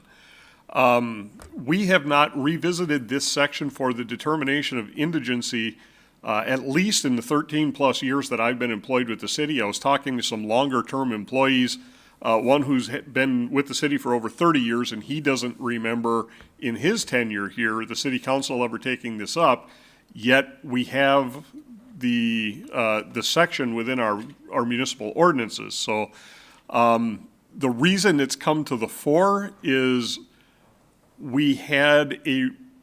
I received a request from a individual to defer the cost of their sidewalk improvements due to indigency. That's the second portion of this. This provides opportunity for deferral of special assessments, replacement of existing sidewalk, and that's one of the reasons I've got Attorney Mather here, and I see she's got her hand raised, so we're going to have her weigh in on this. As defined under state statute, the repair or replacement of sidewalk is not listed as a special assessment. It is rather referred to under state statute as a special charge, which is different. So should we, I'm not expecting action tonight. I'm expecting a hold on this because I do think this is a larger discussion. We wanted to bring it up and start the conversation. Number one, should we be expanding beyond assessments to also include sidewalk repairs as contemplated under this section of the code? And then we are going to have to set these limits, and I think that's something that the council should do. This is not a staff decision. Council has to adopt this by resolution. We need feedback from the council as far as what those limits should be. So I see Assistant Attorney Mather has her hand raised. I would suggest to the chair that we hear from her. Certainly. That actually, I literally have no idea how that happened because I switched my audio to my phone. I don't know how I would have raised my hand, but I don't have anything to add unless there are specific questions from a legal perspective. Alder Burnett. Yeah, Director Grenier, thank you for the heads up. I agree. It's not pressing, especially if the claimants, I don't know if that's the right word in this case, are in fact indigent. There's no opportunity that they will have to pay the bill. So I think for as far as I'm concerned, if the request is to hold, I will make that motion. But before doing so, I just appreciate Director Grenier bringing this to our attention at this stage so then we could discuss it at a future meeting. So would that be the appropriate motion, Alder Grenier, to hold? Yeah. Okay. Is there a second? I'll second it, but I have questions. Okay, go ahead. Start with your question. Or is there? Attorney Mather, want to say something? I did just have a question. And maybe Director Grenier can weigh in on this. I believe there is a pending request for a waiver. So there may be a little bit of an urgency in that our ordinance currently doesn't allow for waivers of, for indigency waivers of things like sidewalk repair, which under statutes are considered special charges instead of special assessments, because our code only allows for indigency for deferral of special assessments. And so the person that has asked for this deferral under our current ordinances is not eligible because it does not apply to special charges. So in that regard, if there's still a pending request, there would be more, it would need to be resolved a little bit more timely. Well, how about a referral to staff to come up with the language, and then we could discuss that at committee and pass it on to council? Would that make more sense? That's fine. Fine with me? Then I'd also like to add, go ahead, Alder Burnett. I was just going to say, just to make sure that under F, section F, 1 and 2, that we make that more gender appropriate. It's very old fashioned, but I don't think it should say husband, wife, and dependents. We need to find a different way of saying that. I just caught that, Alder Gerlach. Thank you for bringing that to my attention.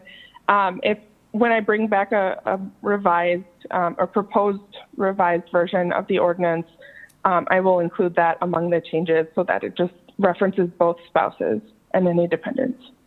Okay, so I want to be sure that I'm clear about this. Director Grenier, you brought this up tonight because there is somebody who wants to use this in a way that it isn't allowed to be used for sidewalk repair. Is that right? Both because there is somebody who's applying for it that currently is not covered by this, by the code, and also we would, that's the first item. Secondly, I could see in the future, as a result of the pandemic, although we're not currently assessing for a lot of things, if we start assessing again, so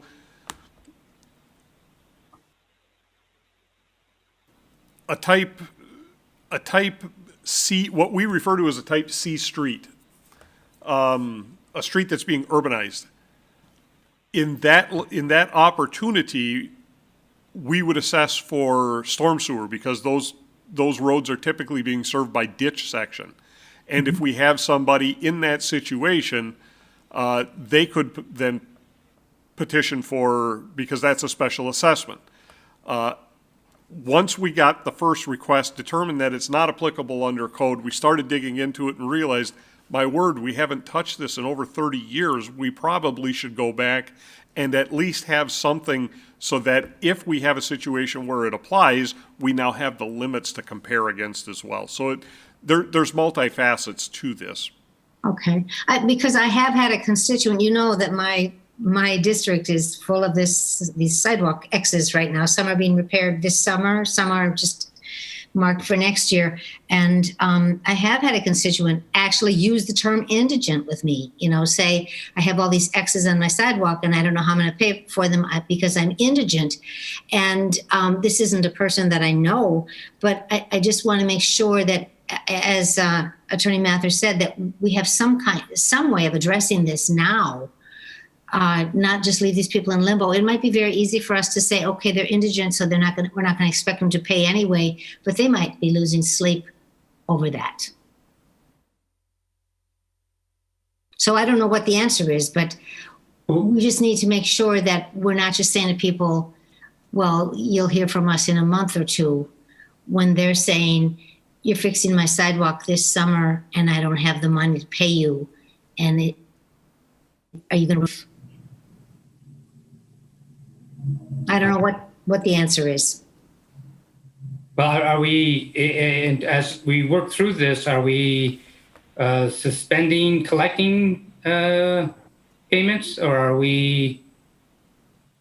Well, the payment won't, the invoice for the work won't be coming forward until sometime later this year. Yeah, so there's time. Yeah, that we have some time, but I'm sure the person who sent me the request is waiting for an answer. Right. We want to get going on this. Correct. Yeah. Now, one of the things I will say, and one of the reasons that we are going to want significant input from the Common Council, there are mechanisms already out there whereby any unpaid balance after 30 days automatically goes into a 5-year payment plan. Mm-hmm. And I'm going to have to go back and refamiliarize myself with with the particular section. I believe, due to extenuating circumstances, there's an opportunity on a case-by-case basis to bring that out to a 10-year plan. So seeing as you've already got a 5 and a 10-year payment option, or potentially a 5 and a 10-year payment option available to you, I do believe that a determination of indigency, true indigency, is going to have to take that into consideration as well. That somebody wouldn't be able to make those longer term payments on a regular basis. So we may wind up, and again, what we're going to have to do, among the things that need to be part of that determination is going to have to be a dollar value for the annual income of both spouses, any spouses, and dependents residing, and then the maximum combined assets, because those assets could be liquidated to generate the money. Just because you don't have cash in your pocket doesn't necessarily mean indigent. So, this is going to get into some touchy area, and we had one person who petitioned to have deferral of special assessment charges on a project, and when they were informed that they were going to have to disclose their financial data, they withdrew the petition immediately. People are going to have to, and this, I'm glad that Attorney Mather is still with us because she can correct me if I'm wrong. I do not believe that this type of an analysis would be subject to closed session. So all this discussion and these folks' financial records are going to be open record. It's going to be discussed in the open because there's no competitive bargaining reason and there's no financial position on behalf of the city that would warrant us going into closed session for those discussions. So just things to keep in mind. Again, I wasn't looking for action on the item tonight. I wanted to start the conversation with the hopes that maybe we could tidy this up at the July meeting, end of July. Yeah. Well, and I think if Attorney Mather can take some of these things into consideration as a draft, you know, a dollar amount and everything else, fill in those blanks just to get us going, and then we could discuss it at committee, and certainly alders can be made aware of this. They can jump in a committee or wait till council, and then, you know, so with the draft, come forward with the working framework that we can then kick around at committee and council. And I would like to add, I'm interested in at the end, L and M, where interest may be charged, but there's really no criteria there. I mean, it may be charged, may not be charged. Well, how do we determine if it should or shouldn't be charged? That might be something we should be looking at as well, as far as indigent. Do we charge interest or not? What criteria do we use? Right now, there's none there. So if we could, if Attorney Mather, you could also look at that section and see what you might be able to come up with. That language is very similar to the language we use for unpaid special assessments.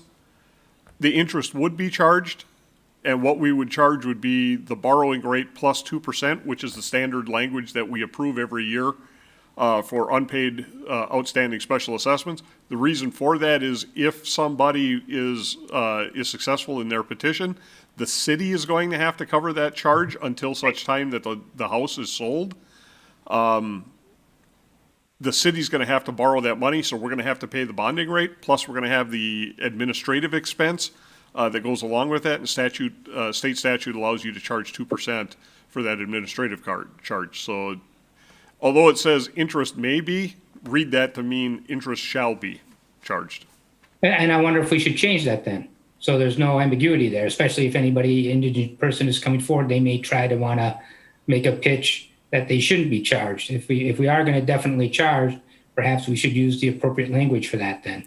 If we're taking the opportunity to take a look at the ordinance for content, I think that would be an appropriate thing to look at. We can certainly look at that. Okay.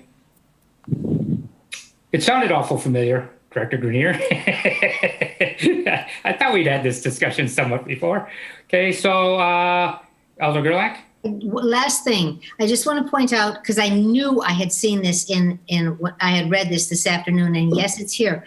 In H section 2, it does say the schedule of net worth and income set forth in subsection H1 of this section shall be considered and treated as privileged information and shall not be made public without the applicant's consent. So Okay. One of the questions I was planning to ask tonight is, does that mean that if the council has to be involved, we would have to go into closed session? I certainly hope the council doesn't have to.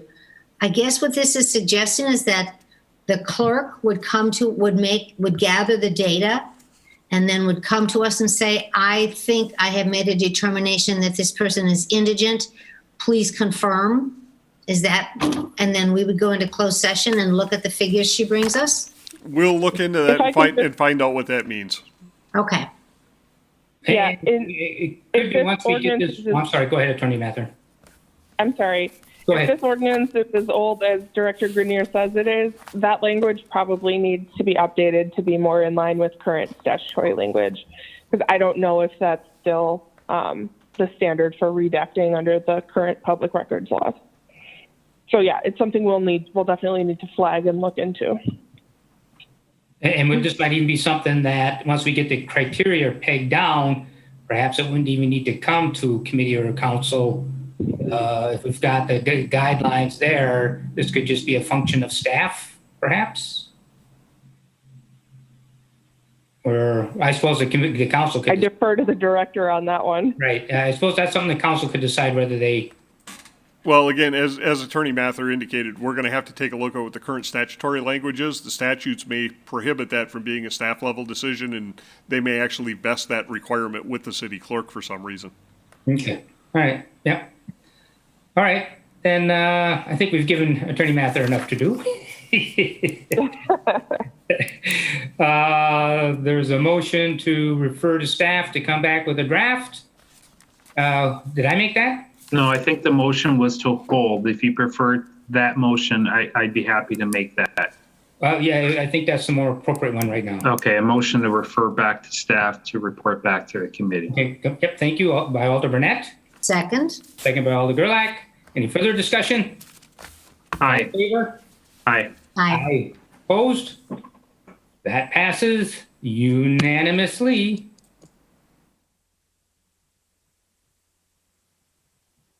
And we are good to go, and I think Attorney Mather, that may be the last of the items that require your input, so if you have other things to be doing on a Wednesday night, I don't know that necessarily you need to stick around, but you're always welcome to do so. Hard to top an INS meeting, but I think I'm going to sign off for the evening. Thank you all. Thank you. Have a great night. Alder. Item number 5. Consideration with oh shoot, and then I touched it and hang on, my screen went. All right. Consideration is possible action on a request by Department of Public Works regarding approval of the annual compliance maintenance annual report, CMAR, and resolution for the Wisconsin Department of Natural Resources, WDNR, sanitary sewer collection permit. Staff. We'll try to get through this as quickly as possible. Included in your packet is a copy of the CMAR report that would be submitted to the Department of Natural Resources. And there's an interoffice memo from Matt Heckenleibel, Utility Manager, to the Improvement Service Committee, providing the background and summary of the CMAR in very brief fashion. What Matt has done is given a background on the sanitary sewer system, then provided a summary table that goes back from 2006 through 2020. In that table, we show what the financial rating and sewer system rating, the actual pipes, that's a letter grade from A through E, and then an overall rating. Again, this year, as has been the case for the last 10 years, we received A's in both financial and sewer system rating, so therefore an overall system rating of A. Comparison of the percent of system we're cleaning over on an annual basis, the percent of the system being televised on an annual basis, the total number of sanitary sewer complaints, the total number of backups from the city main, and the total number of sanitary sewer overflows. With that, we were in 2020, we had cleaned 55.4% of our sanitary sewers, televised 19.6%. We had a total of 192 sewer complaints. Of that, only 6 of them were determined to be a city issue, and we had no sanitary sewer overflows. So nothing actually got out of the system. Anything that caused a backup went back down the pipe by the time we got the issue resolved. With that, the backups, that does exclude complaints due to flooding, contractor damage, or a water main break. There were 2 due to contractor damage, 8 due to a water main break, and 2 due to surcharging of sanitary mains due to excessive rain events. So that's not a reflection on how the sanitary sewer is working. It represents that we had external factors outside of the sanitary sewer system that were impacting the system, and we are actively taking action to address those. So the action we are looking for, if you have no questions, we would be looking for a motion to approve the CMAR report, authorize the mayor and city clerk to execute the resolution, which will be included in the council pack, and allow the director of public works to submit these documents to the Department of Natural Resources. Mr. Chairman, I have read the whole thing. I understood it, and I so move. Motion by Alder Gerlach, I'll second that. second by Alder Burnett. Any further questions, discussion? All in favor? Aye. Aye. Opposed? That passes unanimously.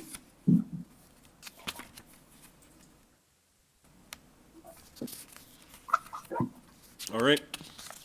Number 6, consideration with possible action on a request by Department of Public Works to enter into a county municipal agreement for safety improvements at the intersection of West Mason Street and Packerland Drive. And I am so sorry. I should have noticed that before. That's what I had. I wondered. I couldn't remember what.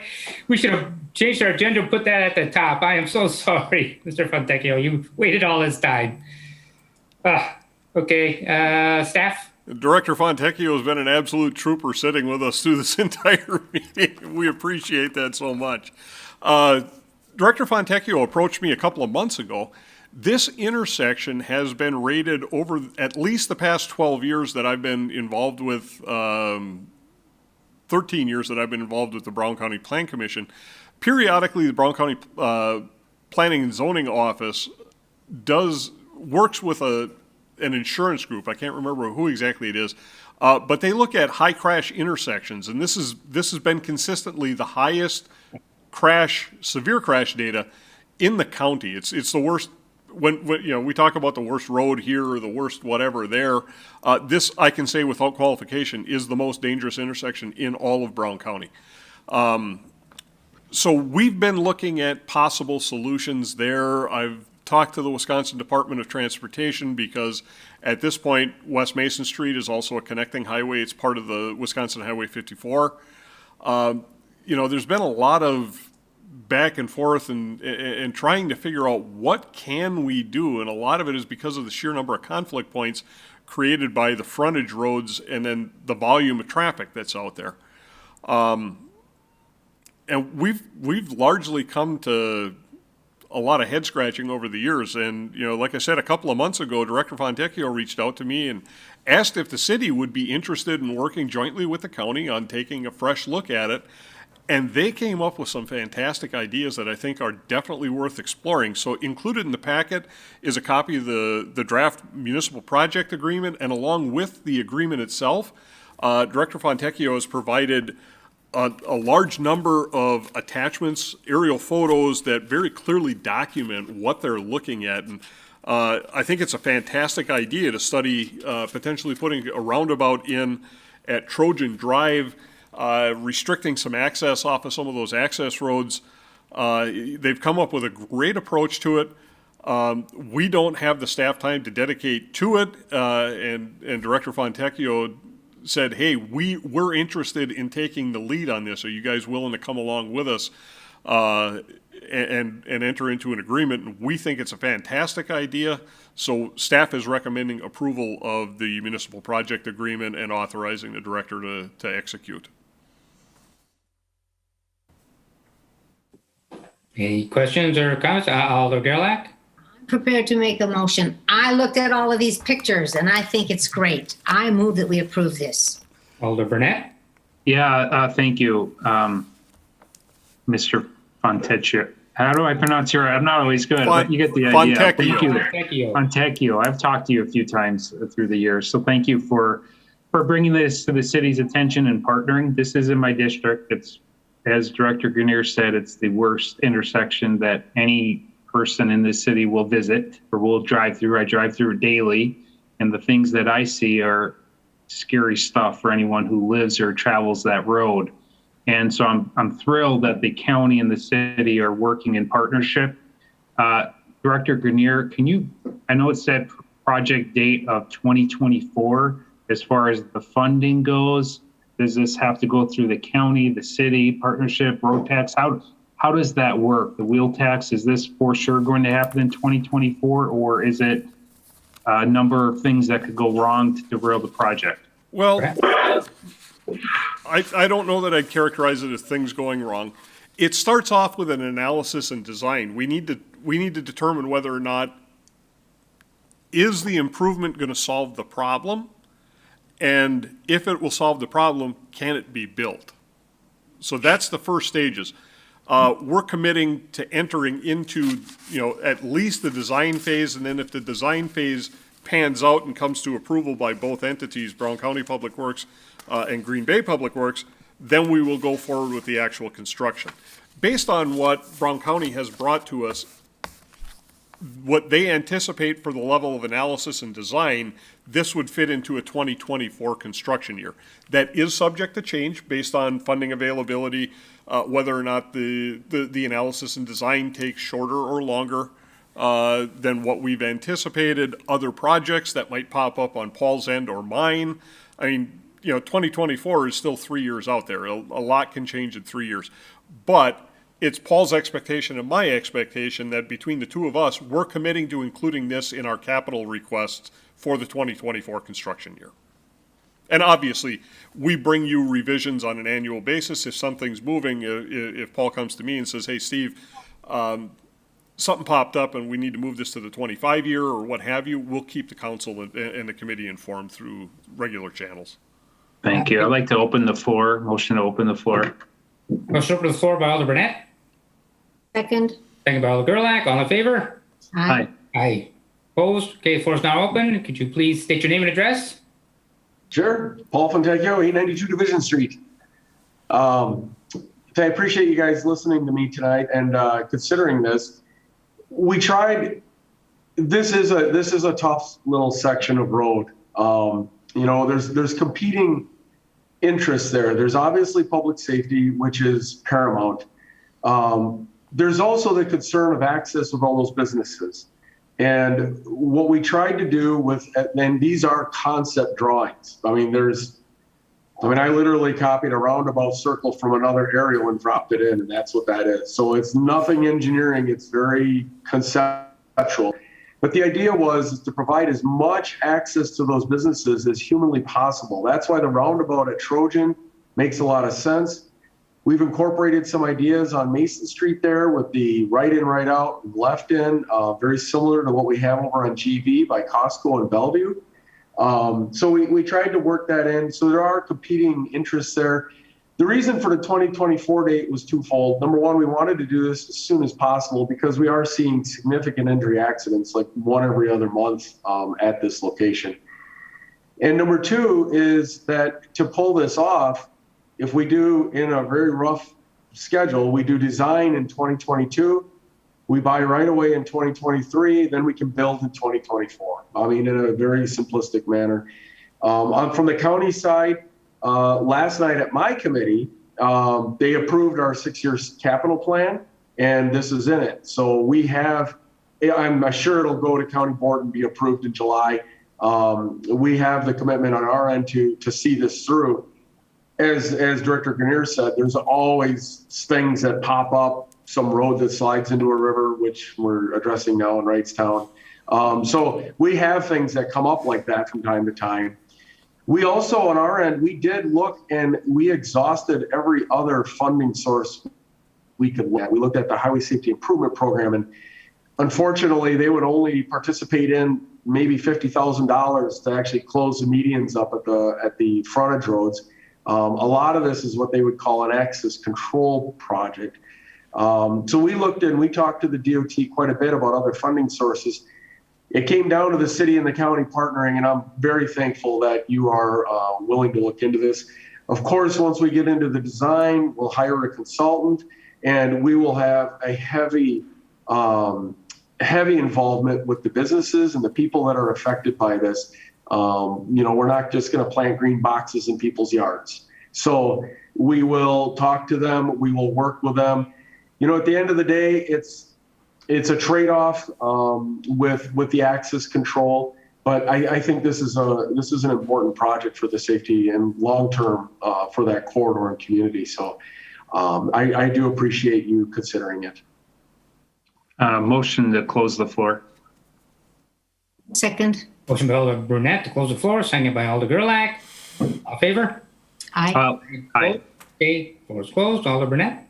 Yeah, I'm so thrilled to have seen this on the agenda. I know we had talked about it loosely over the last several years. Of course, me being an alderman out here, I know the issue well. I used to work at a business, actually 2 businesses right in that general area, and I went to the technical school for a few years, and now I live out here. So I know that is a critical intersection to figure out for the safety. And if it was just said that there are maximum every month or two, resulting in physical injury. I mean, that is a pretty serious thing. So many frontage roads, a lot of confusion, but I appreciate the fact that we're also considering the businesses, the success of those businesses. That's a huge part of this project as well. So thank you for both of you gentlemen for speaking to this and partnering, because I think it's needed. So definitely a yes.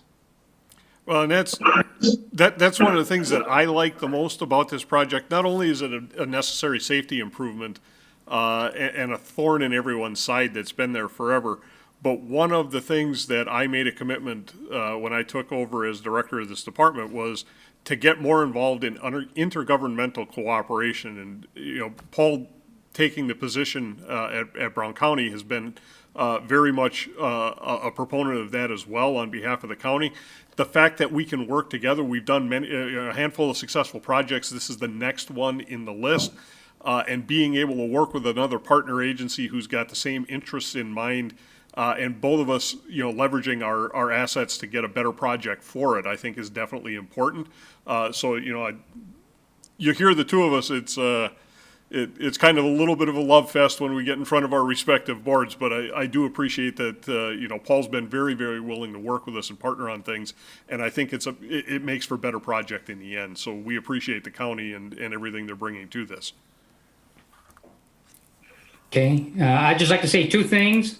One, if this is a dangerous corner, and Alder Burnett, you go through it pretty regularly. I'm wondering, have you thought maybe you're the problem? No, hey, that problem exists well before I moved out here. No, it's just asking. hey, anytime I have to go anywhere, you know, west of my or east of my home, I have to go through that intersection. You know, at least 20 to 30 times a week. It's a mess. Okay, well, I just thought maybe as part of the study, maybe you should go a different way and see what happens. You know. Maybe. Yeah, maybe. Again, I want to apologize, Paul. It was so much easier when we had meetings to figure out who was in the room and figure things out. And I got to get used to Zoom asking people, and we should have got you ahead. You're a busy man. Really appreciate you taking the time here. Next, in the future, hopefully I'll be put together enough to get you closer to the top. We have a motion and a second by Alder Burnett, second by Alder Gerlach. All in favor? Aye. Aye. Opposed? That passes unanimously. Thank you very much.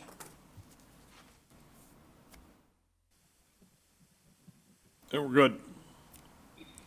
Okay. Item number 7, consideration with possible action on a request by Parks Department and Department of Public Works on acceptance of NRDA grant to fund improvements at the Green Bay Metro Boat Launch. Staff. Staff applied for an NRDA grant through the U.S. Fish and Wildlife Service for improvements out at the Metro Boat Launch.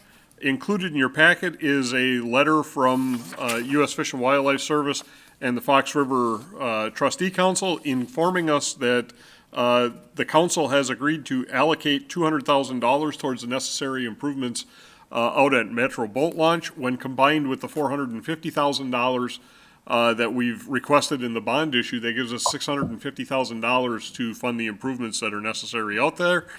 We can't accept the award without council approval, so staff is recommending and requesting approval, council approval to accept this award. My fellow alders?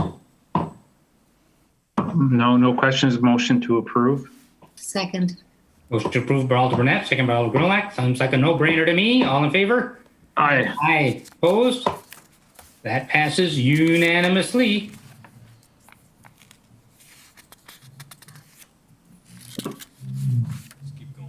We're good. And Director Grenier, do I take these one at a time? A, B, C, D, or can we do it No, all? we can take them collectively. Okay, very good. Item number 8, consideration with possible action on a request by Department of Public Works to award the following construction contracts at a staff level and report the award to the next regular meeting of the Improvement and Services Committee. A, Light Park Fendering and Mooring. B, Sewers 3-21 North Dance Avenue Storm Sewer. C, Sewers 4-21 Mini Sewer. D, Sewers 5-21, East Shore Drive Sanitary Lift Station. All four of these projects will be bid within the next 2 weeks or so. And because of the council meeting schedule where we're not meeting in July, we would like to be able to award these at a staff level so we can get construction started as soon as possible. Move to approve. Second. Motion by Alder Burnett to approve, seconded by Alder Gerlach. All in favor? Aye. Aye. Opposed? Passes unanimously.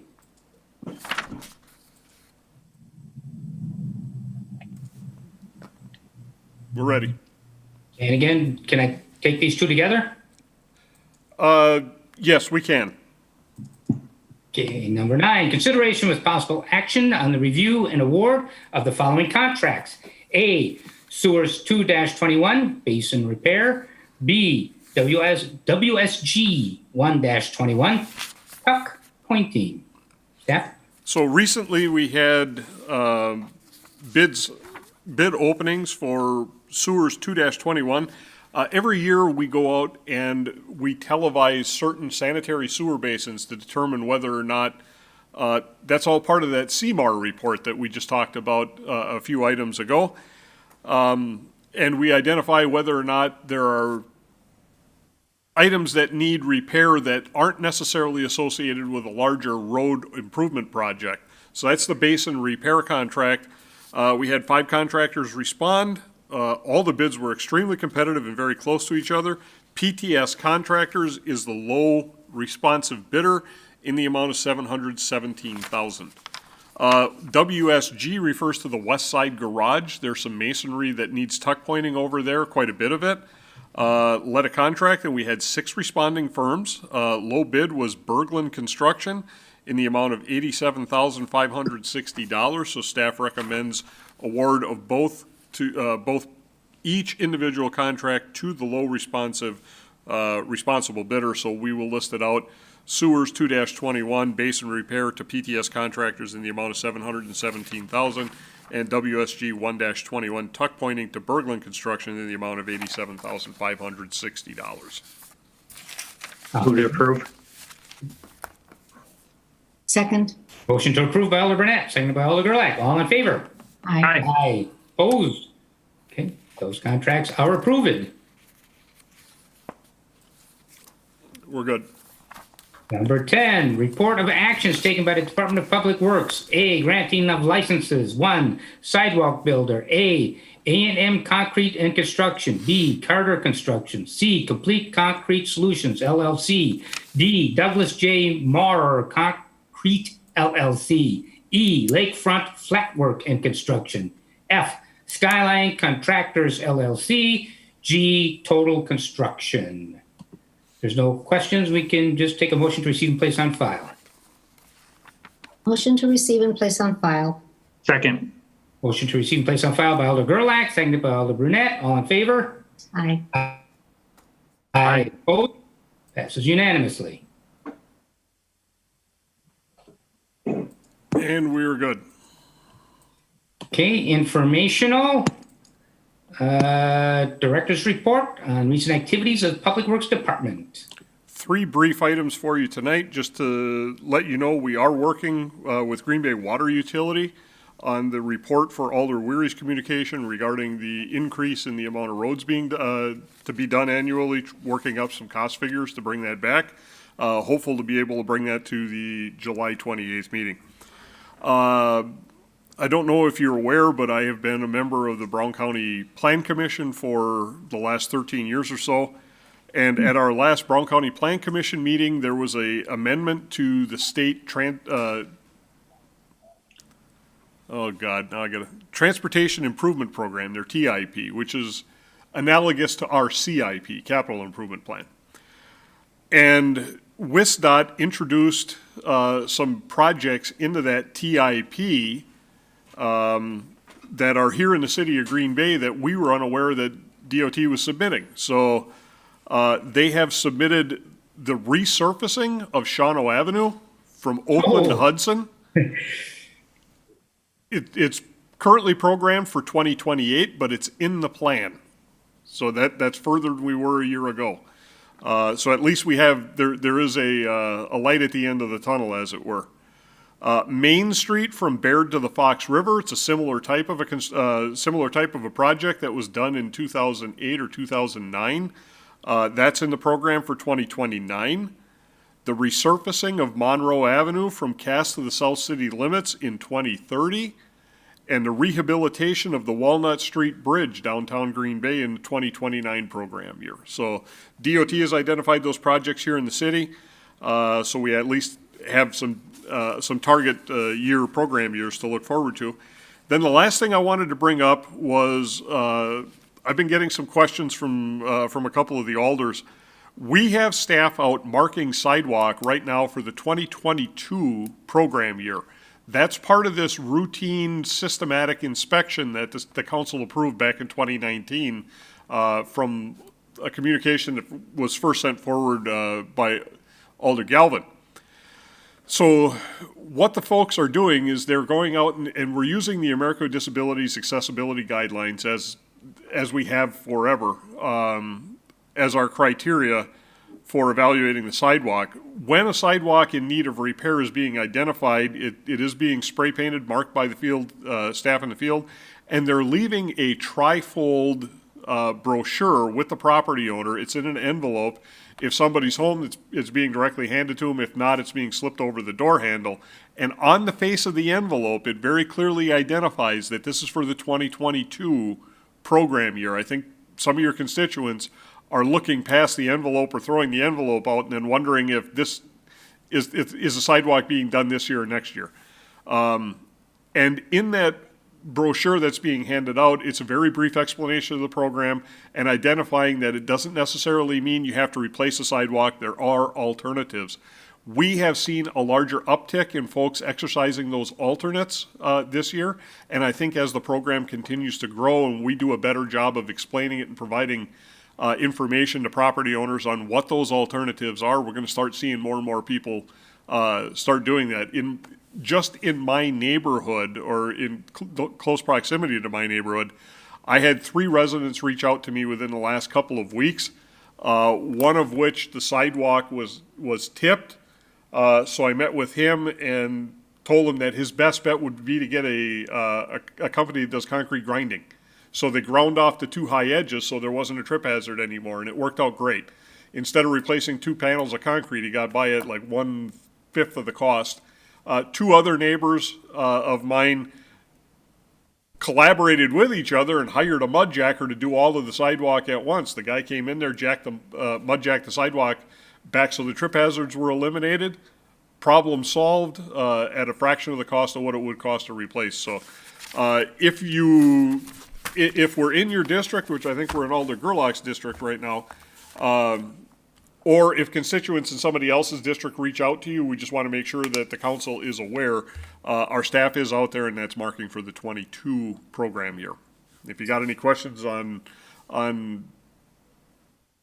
items that come up relative to that, by all means, reach out and we'll get those questions answered for you. Gerlach?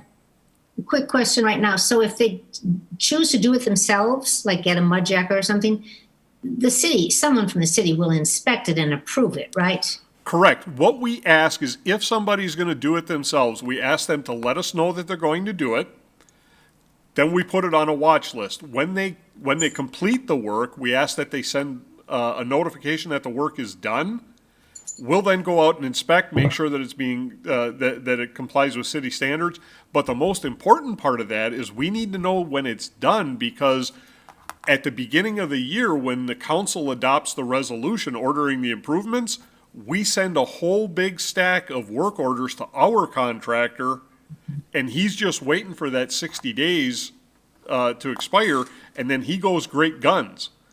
So it's possible, it's plausible that somebody could perform the work, but the X is still on the sidewalk, and 2 days after they get done doing it, our contractor comes in there, rips that panel out, and replaces it because there's still an X on it. So we need to know that they did that work so we can go out, obliterate the X, and tell the contractor not to fix it. Okay, and I just want to be sure of the timeline, because so the people whose sidewalks are being replaced this summer received that brochure last year and got their X's, but this spring they got a certified letter. Correct. And so these people who are getting it now and getting the brochure, they will get a certified letter next spring. That is correct. Okay, thank you. The certified letter is a statutory requirement as part of the resolution. It all makes perfect sense when it's all explained correctly. Right. And one of the other items that we're trying to do a better job of explaining to the residents, that language sounds very nasty, but that language comes from the statute. So when it says you have 60 days, you must do this, okay? Nobody's standing there on day 61 with a whip. Dane. What we want is if the folks are intending to do something within that 60-day window, let us know. You don't have to have the work done within 60 days. If within that 60 days, let's say just for the sake of discussion purposes, the 60 days expires on June 1st. If a resident were to call in or email or notify us somehow, so we got it documented, that I intend to do my own sidewalk, but I can't get it done until July 17th. Beautiful. You let us know within the 60-day window. We're great. We mark that in our database that resident won't have it done until this. About the 17th of July or so, we start waiting for another email to come in telling us the work is done so we can inspect it. Okay, because you know that it's very hard for them to find contractors Oh, who yeah. are available to do this work. They're all scrambling now to get, and it has to be a city-approved contractor, right? If they're replacing, Oh, if you're doing the concrete grinding or mud jacking, then you're not replacing the sidewalk. It doesn't have to be a sidewalk builder. okay. So in addition to being lower cost, some of those other types of contractors are more readily available because it's not as labor intensive and they don't have to, they're not regulated by the sidewalk builder license either. Okay, thank Which you. the sidewalk builder license shouldn't be an impediment to anybody. It's $25 for the year, and it's a very basic form that you have to fill out to get approved.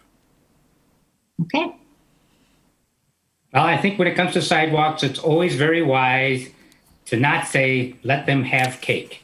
Yes. that's right. You've used that joke before. You need new material.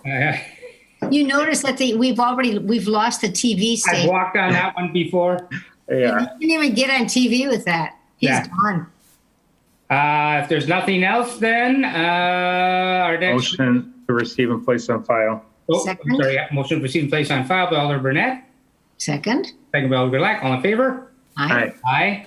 Opposed? Okay, that's received and placed on file. Our next Improvement and Service Committee meeting is July 28th, 2021. Take a motion to adjourn. So moved. Second? Motion by Alder Burnett, second by Alder Gerlach. All in favor? Aye. Aye. Opposed? Good night, everybody. Thanks. Bye-bye. Good job. Thanks, Steve. Thank you, Steve.